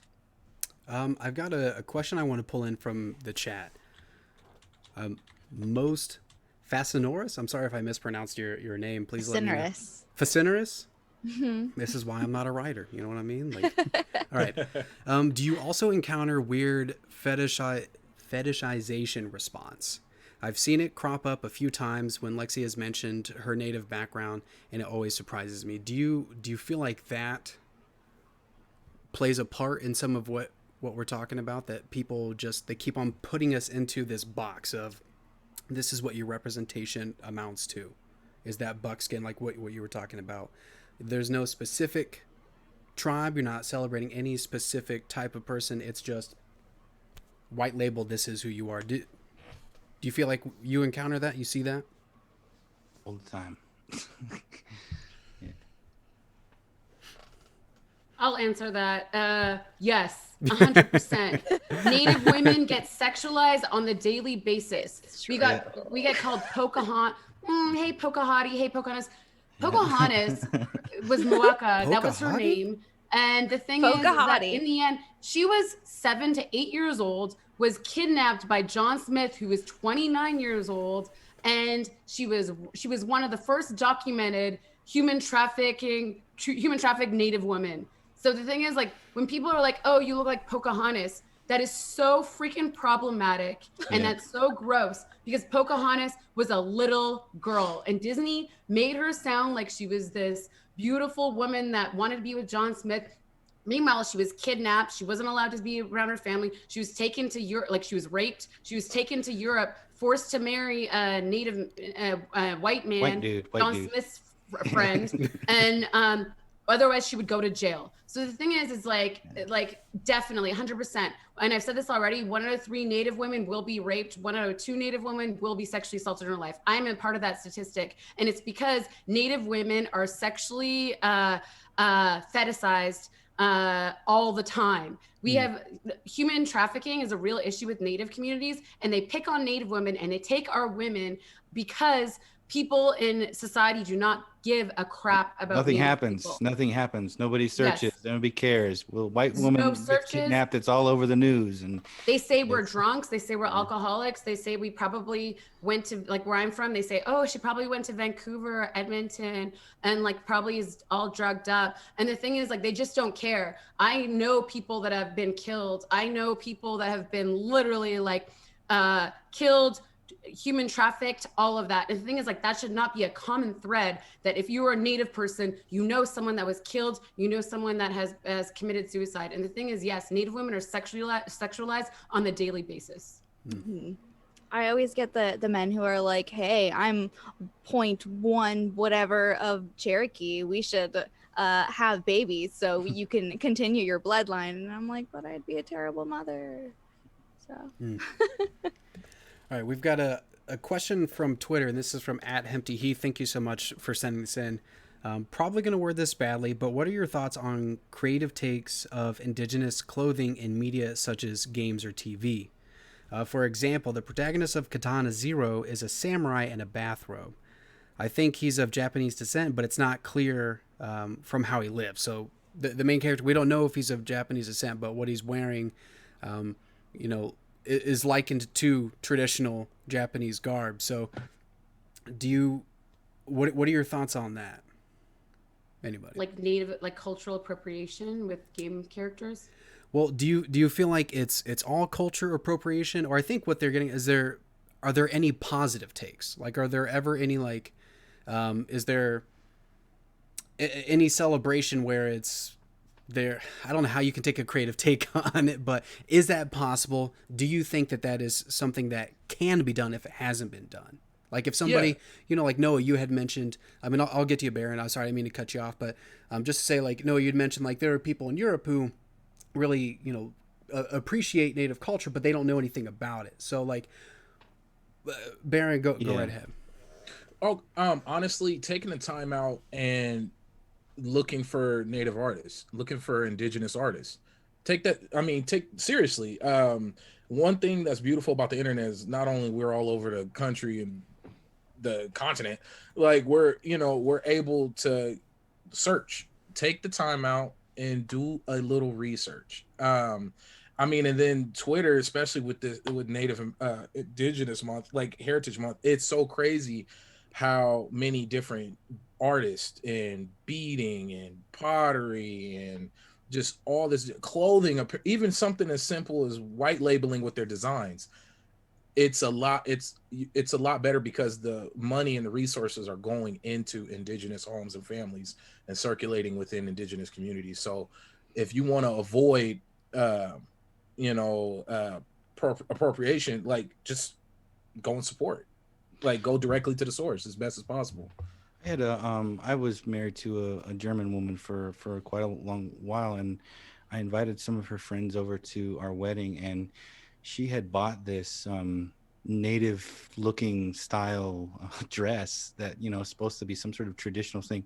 Not my ex-wife, but one of her friends, one of her mom's friends that was coming, didn't speak any English, and she busted it out and said, "I'm going to wear this to the wedding." And I said, you know, that's not that's kind of disrespectful. And I had to explain it to her, and I don't think it was done because necessarily she was trying to do it out of malice or bad. She just didn't know. And it goes back to my thing is there's just not a lot of awareness about what you should do and what you shouldn't do, and that these dresses and these war bonnets and all of these things, even the face paint that I wear to dance with, that was given to me, and that's part of my family. So if you're out there dancing and you don't have, if you have a face paint on that looks like mine, I can ask you, well, you're not part of my family. That's our face paint. You can't just, you know, throw something on.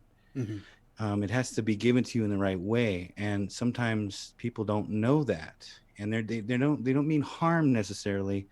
They're just not aware of it. And I think it's, you know, more of our job to you know, say this is you better, you know, and then separate the ones who have bad meaning behind what they do, like Redskins fans at the football game, versus somebody who's just trying to show some sort of, you know, respect to it, but don't know quite how to do it. And I think that's the best way to answer that question, is just try to spread more awareness about what you should do and what you shouldn't do. Yeah. But I also don't think it's our job to like educate people or put people in check. I feel like people like it gets exhausting. Like if you like, I'm sure some of you guys have hung out on native Twitter, and it gets exhausting, like you fighting with freaking trolls, and they're like, but why do we get to, and then you explain, and they're like, but I just don't understand this.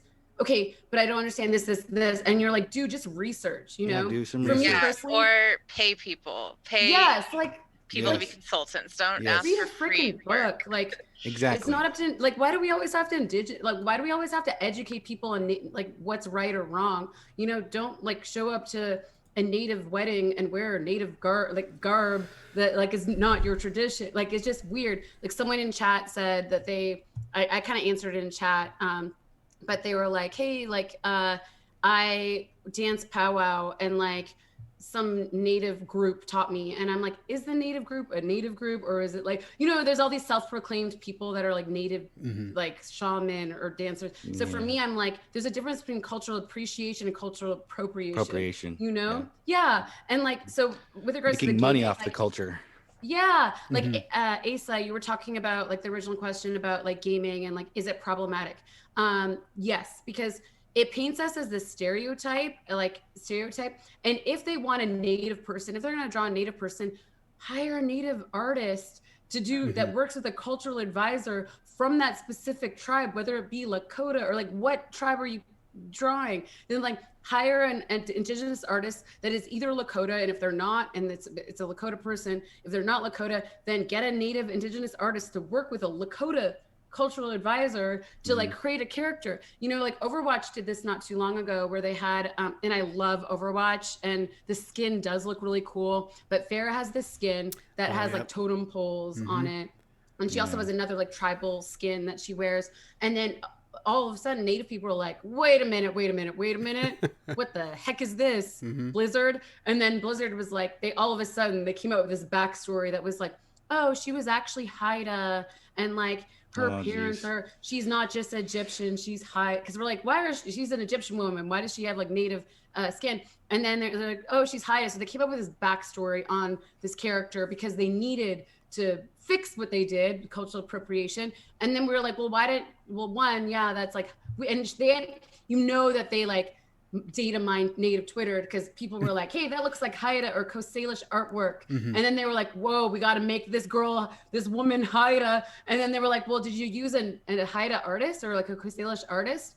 No, like dead. Nope. No answers to that. So the thing is like, just hire if you're gonna make Farah indigenous and Haida. There's so many Haida artists. They literally are like famous for their art. You know, use a native artist, like use a carver, like can create an art, and then a native artist can go in, like animator can like create it. So, anyways, I think it's problematic personally. I think so. Like I think it's problematic when it's lazy too.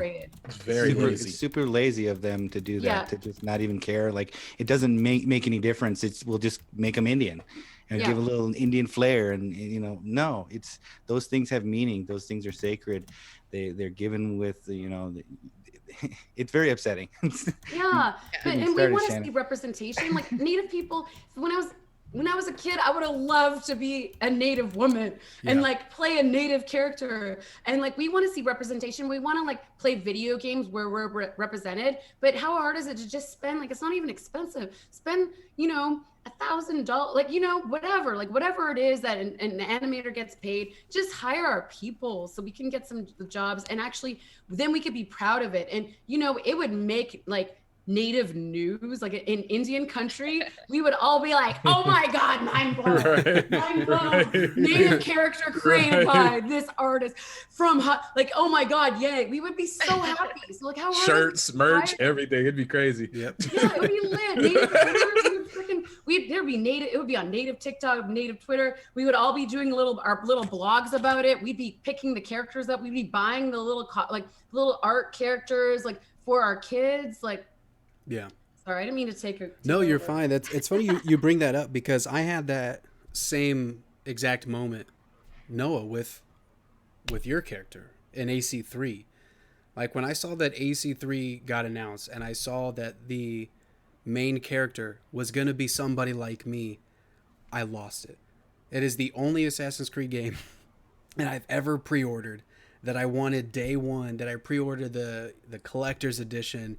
And I remember rushing to my dad and just saying like, we did it, Dad. We're here. Look at this. And he was just like, my dad's mind was blown. He still has that metal collector's edition case on display in his room because that was such a proud moment for him. So to build off of that, like what other games do you feel like are doing it right? Do you feel like any games have done it right? I did just recently did a game called The Hunter Call of the Wild. It's like a hunting game. Oh yeah. And they contacted me and we're looking for a native to play some reserve. He's the guy that tells people about the reserve that you're hunting in. And I give them, they came out and they looked for a native to play their native character. And I give that to them. Also AC3, the same thing. It wasn't just a native character. It was played by a native character. It used songs from that tribe. It used the language from the tribe. There were representatives there on set with me while I was working. So that's pretty much the only game that I can think of that has done it correctly all the way, or, pretty much all the way. This other one was kind of similar to what we're talking about. Like, he's just a native character. And I kind of asked him, I said, okay, so what tribe is he? Let's get into his history. Me as an actor, that's what I do. I go, where was he born? Where did he grow up? What's his, all the details that make a human being a human being. That's what I do as an actor. I started asking him all those questions and they didn't really have any answers to any of it. So then I was like, well, we need to have a tribe. We need to have a specifics here. And I kind of was, and a lot of them are just new at this. They don't know, like I think Baron said something about how there's, the native people, wow, you guys still exist? Like those questions actually still come up. It's like, so like a myth. Yeah. Like we're something from, we're dinosaurs. But I think that's kind of the problem, is that people aren't doing enough of their own research when they get into it. Like Shannon was saying, you're going to make something like this. You gotta do your research. You gotta find out the details of it, because all of these things that they wear, natives they're specific to tribes. They mean something. They're not just thrown on. They have meanings. You have to have the right to wear these certain things. It's like war bonnets and Apsalaga societies. That's like Medal of Honor. That's a big, huge honor to be wearing that. Only members of my tribe that have been to war can wear that. So they need to do their research, and I think we need to, when we see something that's happening, if people are receptive enough, it's okay to say something. But I don't think it should be our responsibility to go around telling people, you need to fix that, you need to fix that, you need to fix that. I mean, if you didn't fix it, then I'm just like, well, that's how you are. You're lazy and you didn't do your research, and you don't care enough about it to want to fix it or make it right. So I'm not going to waste my time on you. No, it's like, so you're an actor too. It shouldn't be up to us to get a role that's like, like you did your due diligence, but it's like us as Native people, we don't get to just be an actor and be like, oh, you got a Native role. Hey, or you're a Native TV host, you're talking about this. And then you're like, this is problematic. This is problematic. What is the character? And like, the thing is, but what's sad is us being Indigenous, not only we're getting hired to be an actor in shows or games or a voiceover, and it's like we're asking the questions and like making it better for them, but that's a whole job that they could have hired a cultural advisor, so you could just go in and be an actor and like, oh, this is your backstory, this is this, like Eugene Brave Rock, like he did the movie Wonder Woman, and he was telling me about his process, and he literally from the ground up created the character, made sure that he wasn't in regalia, created a backstory. He literally worked with and thankfully the director, who's a woman, was receptive enough to be like, and like, I think also because she was a woman director and she deals with like sexism in her industry, she was more receptive to like this Native guy being like, well, he had to create a whole backstory for his own character in the movie, and he also had to put a stop to like Native regalia. He's like, well, back in the day, if we were in war, I would speak English, because they were trying to make him speak in a Native language. So the thing is, like, in the end, it shouldn't be up to us. That's like, but sadly, we end up having to wear 3 hats and get paid for an actor role or whatever when we're being the culture advisor, we're being the writer, we're being all these other things, we're wearing multiple hats just because we're Indigenous. So I don't know. On the flip side of that, though, which is interesting for me, I also did CSI. I did CSI Miami, and in that I played a Cuban guy. I think he was Cuban. It was a long time ago, and me as an actor say, well, what is a good actor? Is somebody being something you're not, and how come is okay for me to play Puerto Rican or Cuban or some other ethnic group? That's okay, but when natives aren't played by real natives, then there's a problem. And my answer to that is, I think that a lot of other groups of people have been represented fairly in media, and we still haven't. We still haven't gotten our chance to be represented by us in mainstream media. And so until that happens, then I think you can start raising that question. But as an actor, I'm like, I want to play all sorts of different types of people, because I'm a mix. I've got Italian in me. I want to play Italian characters. I want to play all sorts of different types of characters as an actor. But I think it's important right now that Native parts be played by Native people and written and, helped to write by Native people, because we still don't have control over our image in mainstream media. And that's something that needs to change.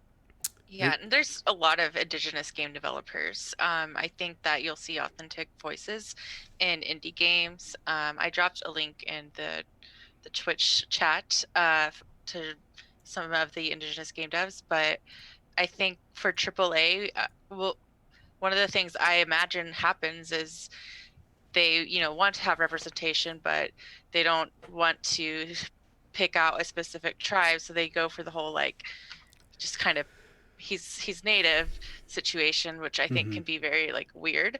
I've definitely been in situations where I've been asked to advise on that type of situation, and I think it's just it's a big challenge, and we just need to have more voices in this industry. We need to have more game developers, more writers, more producers, more artists. Would be like you're Asian. He's Asian. I mean, Yeah. I mean, is he Chinese, Japanese? Is he Thai? Is he Korean? You know, there's different languages and different cultures. So Mhm. Yeah. But I think that we're making progress slowly for sure, but we just need more of those voices to be involved in these institutions. Like, I feel like I'm one of the very few. I really haven't met any other Indigenous people at my company, so I feel like now that I'm there, like I can hopefully start bringing in more people.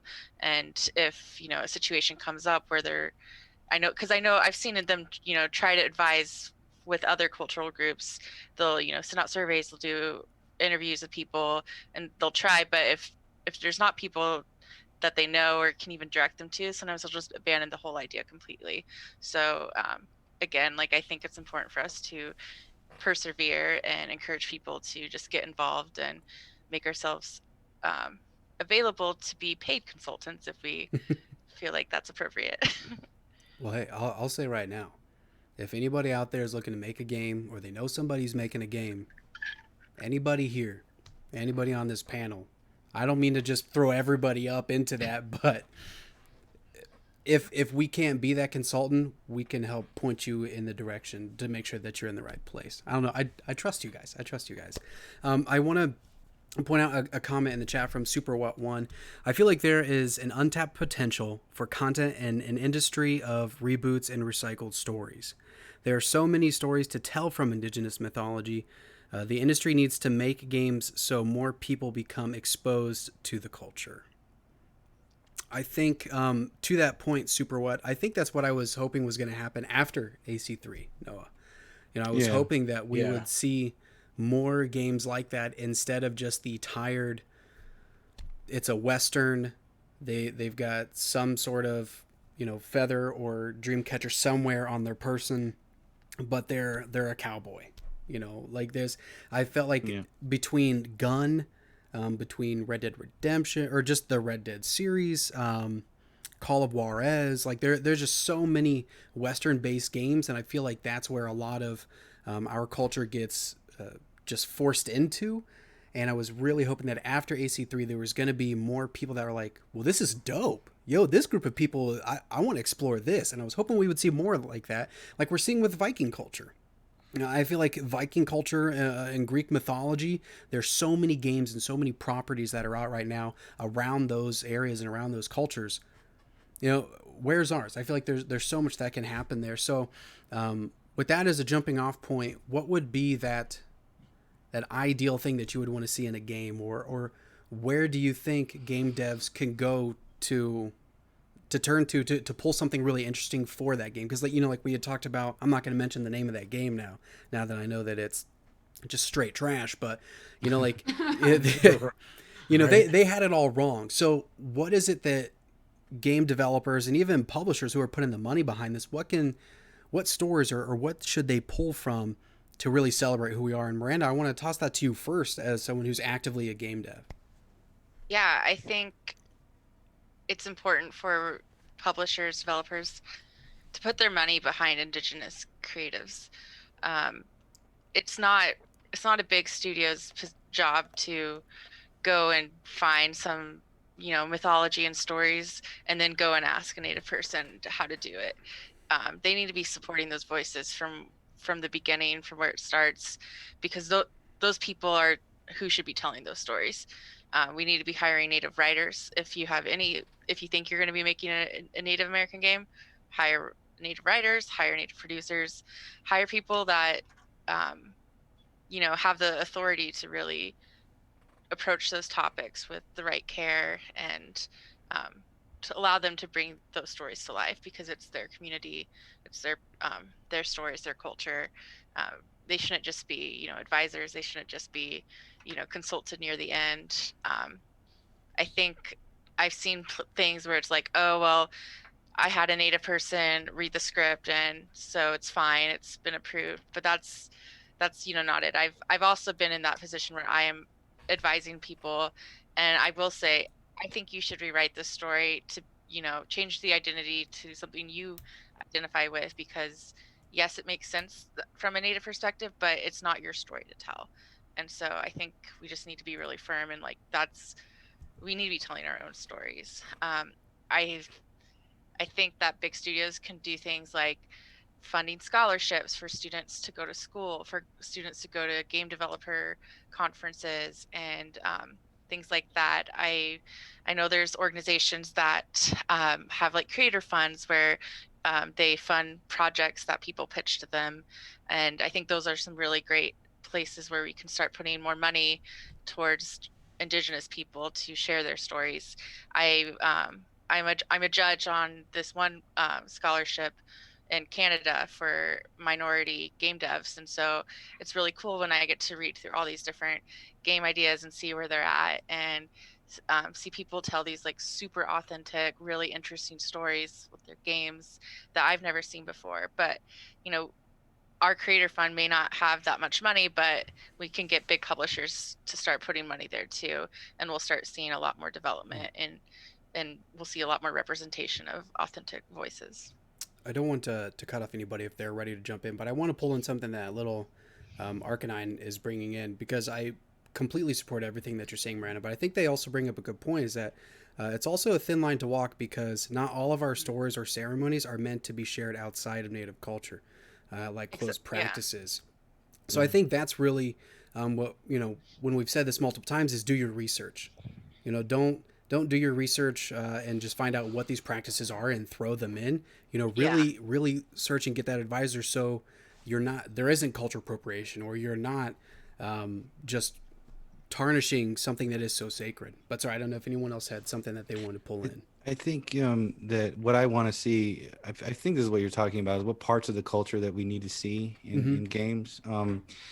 I'd like to see more. If you're going to do about a tribe, do like specifically about crows, it would be let's include the language, let's include doorway songs, let's include the traditional dancing that they do, that we do, things like Ultimate Warrior or Native Relay. I don't know if you've ever guys, a lot of crows, they love rodeo, and Native Relay is this cool horse switching race that they do.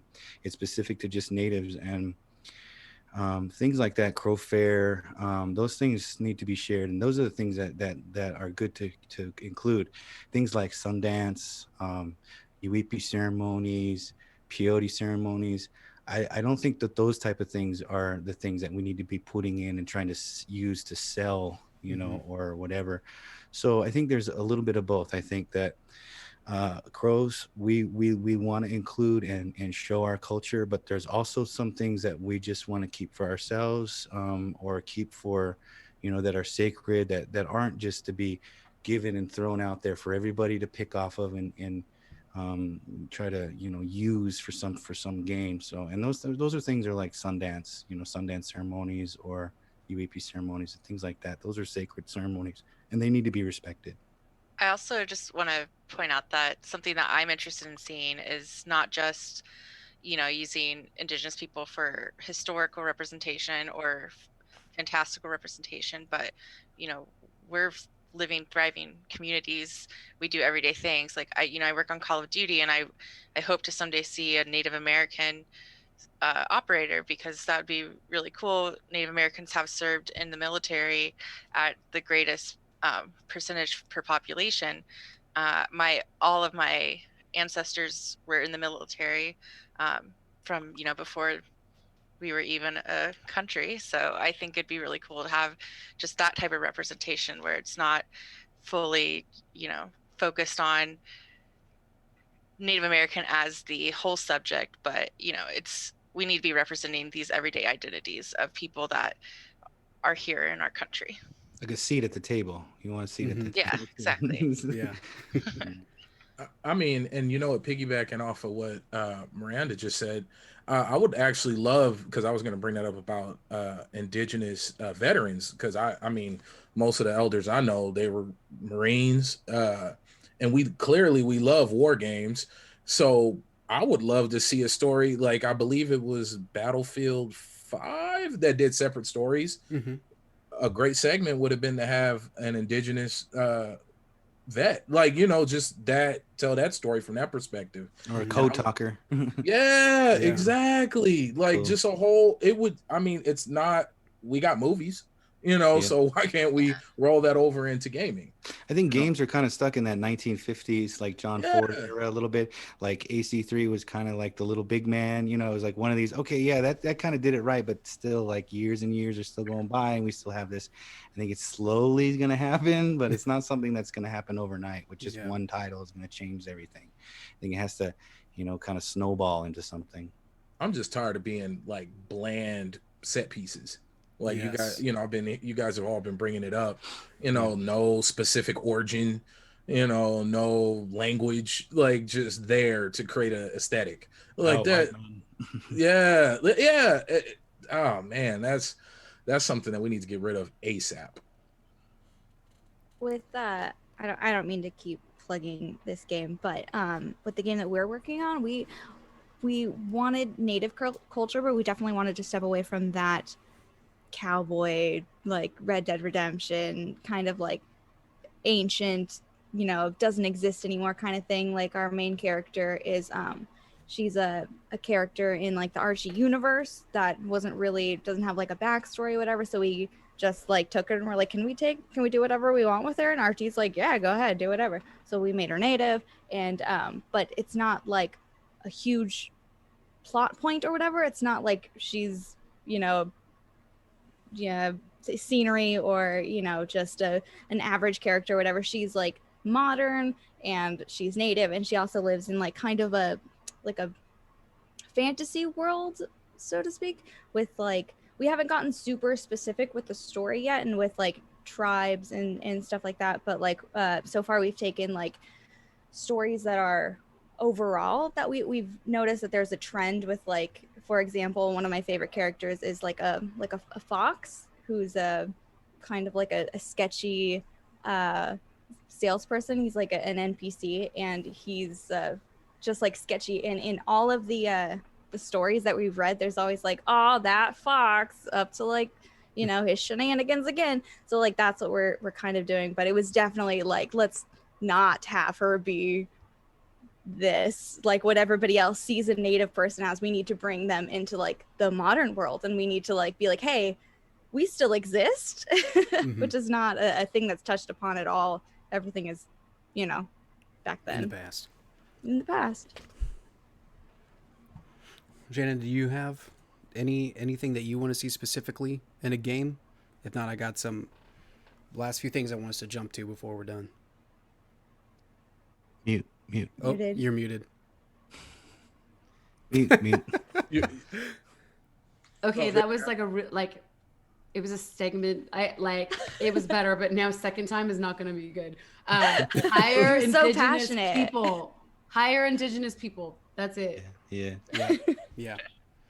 I'm sure it was great. It was great. No, that's all. That's exactly what I said. I just repeated. All right, so we're gonna hop into the last part of this discussion. So we'll probably go over a little bit. So if you're still watching, thank you. Hold on, because at this part I wanna lift things up. I wanna bring some levity. We talked a lot about the tough things and the negative things that we've had to face, that our culture faces every day. But let's talk about some positive things. So I'm going to read the initial question, and then I want to jump into the statement that somebody threw in. And I feel like someone else actually might have mentioned this chat comment before, so I'm sorry if I repeat it. But what parts of your culture do you want more people to experience? So Shocky CBS said, as a non-native, I used to take part in Native American dance, Northern traditional. I danced competitively, dancing with natives, also did drum and chant a couple times. What are your thoughts on non-natives? Okay, so that was a specific question. Sorry, I'll read your question. What's your thoughts on non-natives taking interest in your cultures and taking part in powwows? But so I want to talk more specifically, pulling from that, things that were positive for me growing up that I want more people to experience. I want more people to experience powwows. I want more people to experience our music. I want more people to experience our food. There's so much food that I could just gush on and on. I know, Baron, you and I have just like gone, like we've just traded blows talking about some of our favorite foods. There's just so much that I want people to experience, because we have such a rich history and a rich culture that people don't know about, and they only know it from this, this painted historical picture. what do you all want? What do you want people to experience now? I want to hear my language, and I want people to hear our language and to know that, you know, we still work on speaking it, stuff like that. I think that's really beautiful. I want people to see, you know, our artists. I want people to recognize our contributions to government and everything. Like, I think it's fantastic. We have so many. We have a few natives in the U.S. government now. I remember voting for Deb Haaland, and it was like I cried. It was so exciting to have, you know, a Native woman representing me in Congress. That was really cool, and I think just, you know, having us be visible through all parts of life is really special to me and very important to me. And also our jewelry, we have really good jewelry. I think Shannon's wearing some really beautiful earrings right now. She is.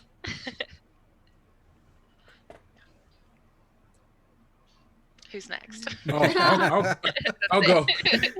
Honestly, you know, I agree with Asa. Music, powwows, like it's such a, like I was talking to somebody in chat, the energy, the food, the drum, the ceremony, like it's a good feeling and a good vibe. It's almost like hitting the refresh button. At least that's how it feels for me when I go.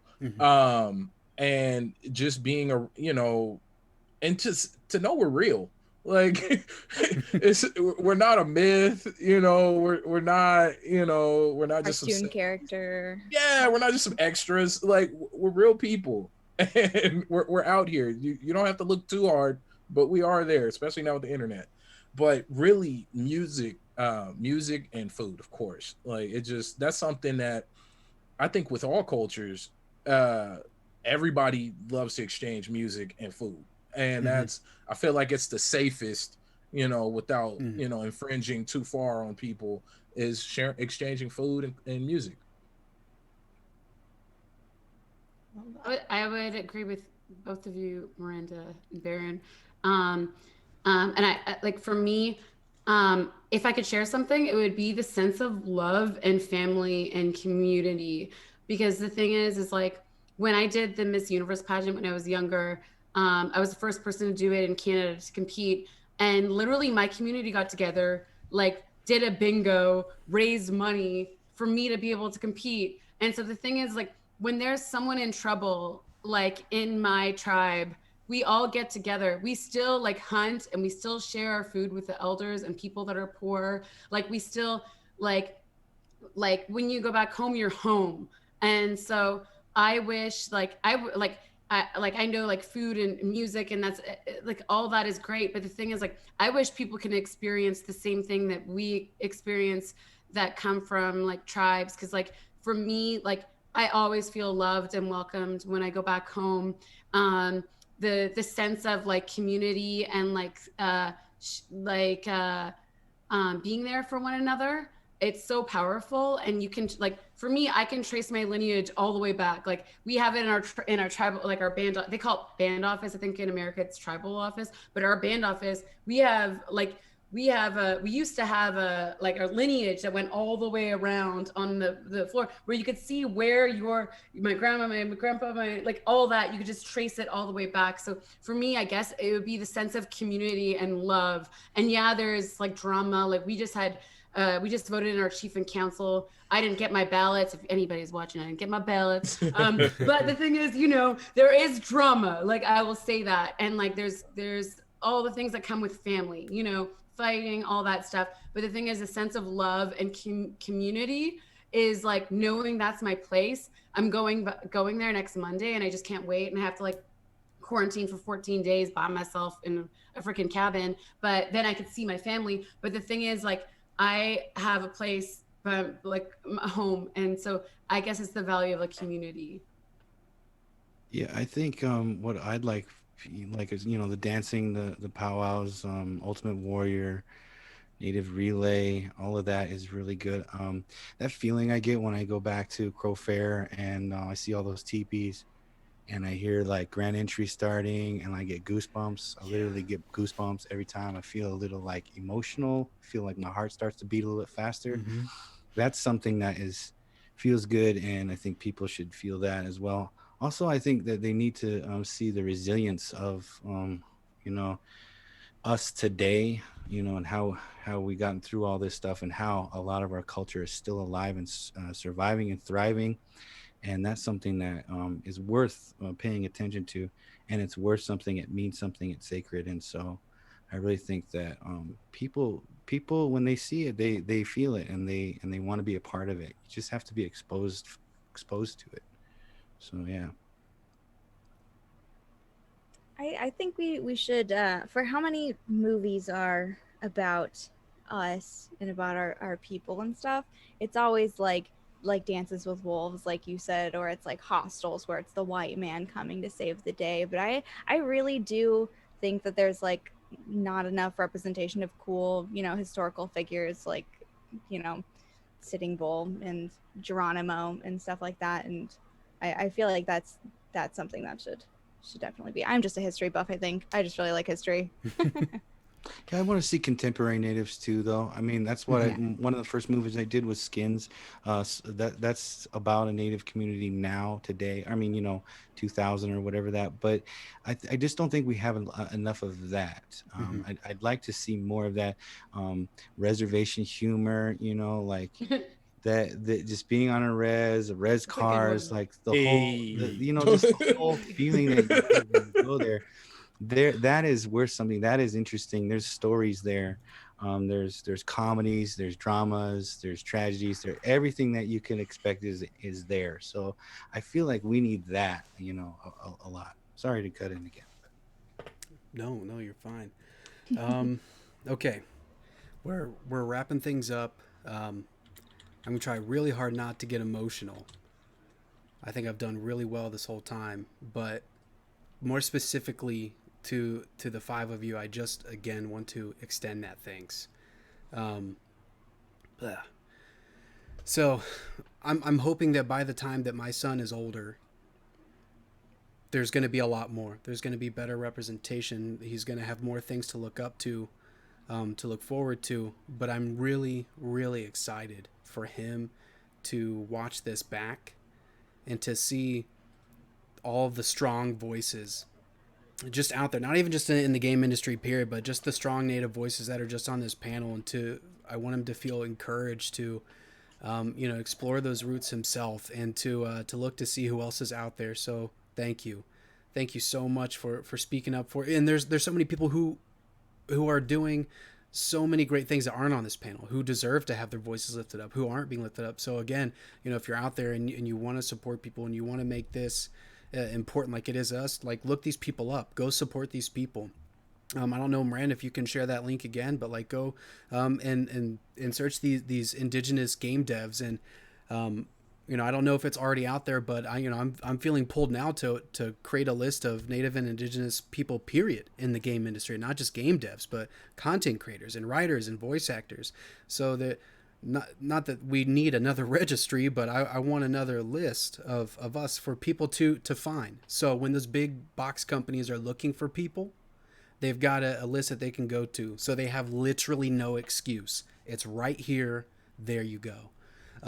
But yes, thank you so much. I'm just going to kind of go down the line. And if make you sure to follow us on Twitch, you can support us that way. Everybody Right? who's watching, support and YouTube. And that's what we're getting to. That's what we're getting Baker. to. That's what we're getting to right now. I'm going to go person by person. I would like you to share, where do you want people to go? What do you want them to support? Where do you want them to follow? And just any last parting words. So starting same as introductions. Baron, kick us off. All right. Baron J67, no spaces, on all social media, anywhere I want you to find me. And then please, youtube.com/Baron J67. If I have your guys' support, I really wouldn't need too much else. It sounds like a sales pitch, huh? I'll practice that one. Right. And then please make sure to check out level1gaming.com. It is a full diverse cast. it's diversity ran, Black people ran, and they have a nice indigenous mixed kid there. So come and support. Get all your gaming news there. LV1gaming.com, the number one. All right. Shannon. Twitch.tv/Shannon Baker. Follow me right now. I'm also, I just created TikTok in June. I have 150K. I'm trying to get 200K by Christmas. I created a new native gaming hero. I did stop motion videos. I literally spent 9 hours creating these videos. And so if you can please follow my TikTok at Real Shannon Baker, I would seriously appreciate that. And Twitch. I'm on everything else at Shannon Baker. I'm verified and everything. I appreciate following on Instagram, Twitter, whatever. But I actually want the most support from Twitch and TikTok. And if you want to see my Indigenous rants, because I'm creating a new podcast series called Shannon Rants, and I'm going to talk about Indigenous issues like on my YouTube channel, but it's not released yet. But mainly Twitch and TikTok. Sick. Lexi. Hi. It's just like I'm gonna drop it in the thingy. It's twitch.tv/LexiGraves13, and I'm LexiGraves13 on Twitter as well as Instagram. And then I also put the website to gaming company. It's called Arcade Distillery, and I think that's it. Follow those, I guess. Yeah. Follow right now, as Shannon says. Miranda. You can find me on Twitter. Miranda Do is my handle. And I do have a Twitch account, but I never stream. Feel free to add me on LinkedIn. I'm happy to help people if they have any questions about the game industry and breaking in. I'm happy to help. In Call of Duty Black Ops Cold War. I mean, you just worked on Yeah, that game. buy that game, please. Right? No, no big deal. Yeah.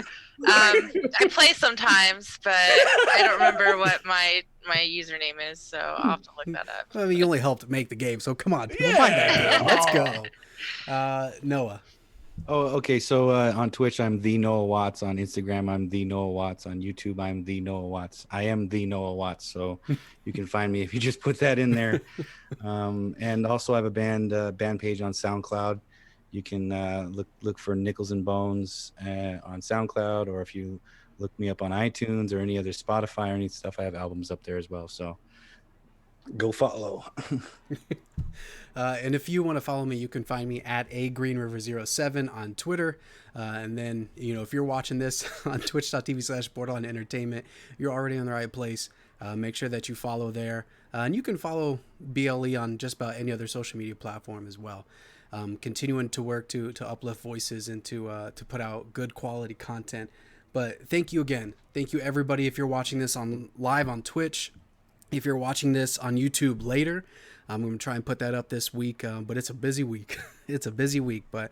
Hey, thanks, man. I appreciate you having me on here. Yeah. Aho, Gajila. Aho. Thank you. Much love, man. Seriously. Listen, I said... Support Indigenous creators and game devs. Yes. Support Indigenous people, period. Follow all of Yes. us. Follow all of us. Please do.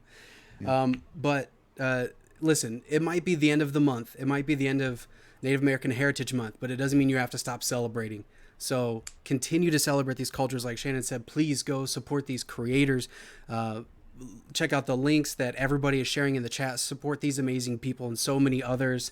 And please, if you have those questions, feel free to reach out. We've gave you our handles. We've given you literally no excuse not to. And I'll drop it again in here one more time. So it's, if you could, please, if you can turn your eyes over to NAICCO, that's NAICCO. You can go to search NAICCO. There's a link right there. They're doing a big fundraiser. They're really doing a lot of work here in Central Ohio. And they do have an amazing food truck. And he's probably going to kill me, but they're working on some other good food. I'm not going to, the executive director told me that he's got a lot of great food ideas that are going to be coming out soon. So I'm not going to spoil those, but be paying attention, especially if you're in the Midwest. Like, take a road trip. You shouldn't be hanging out with people anyways during COVID. So take a trip for yourself. Come get some really good food. But until next time, be well, Borderline family. Thank you, everybody. Bye, everybody. Bye-bye. Much love, everybody. Bye. Much love. We'll see you guys later. Yeah. And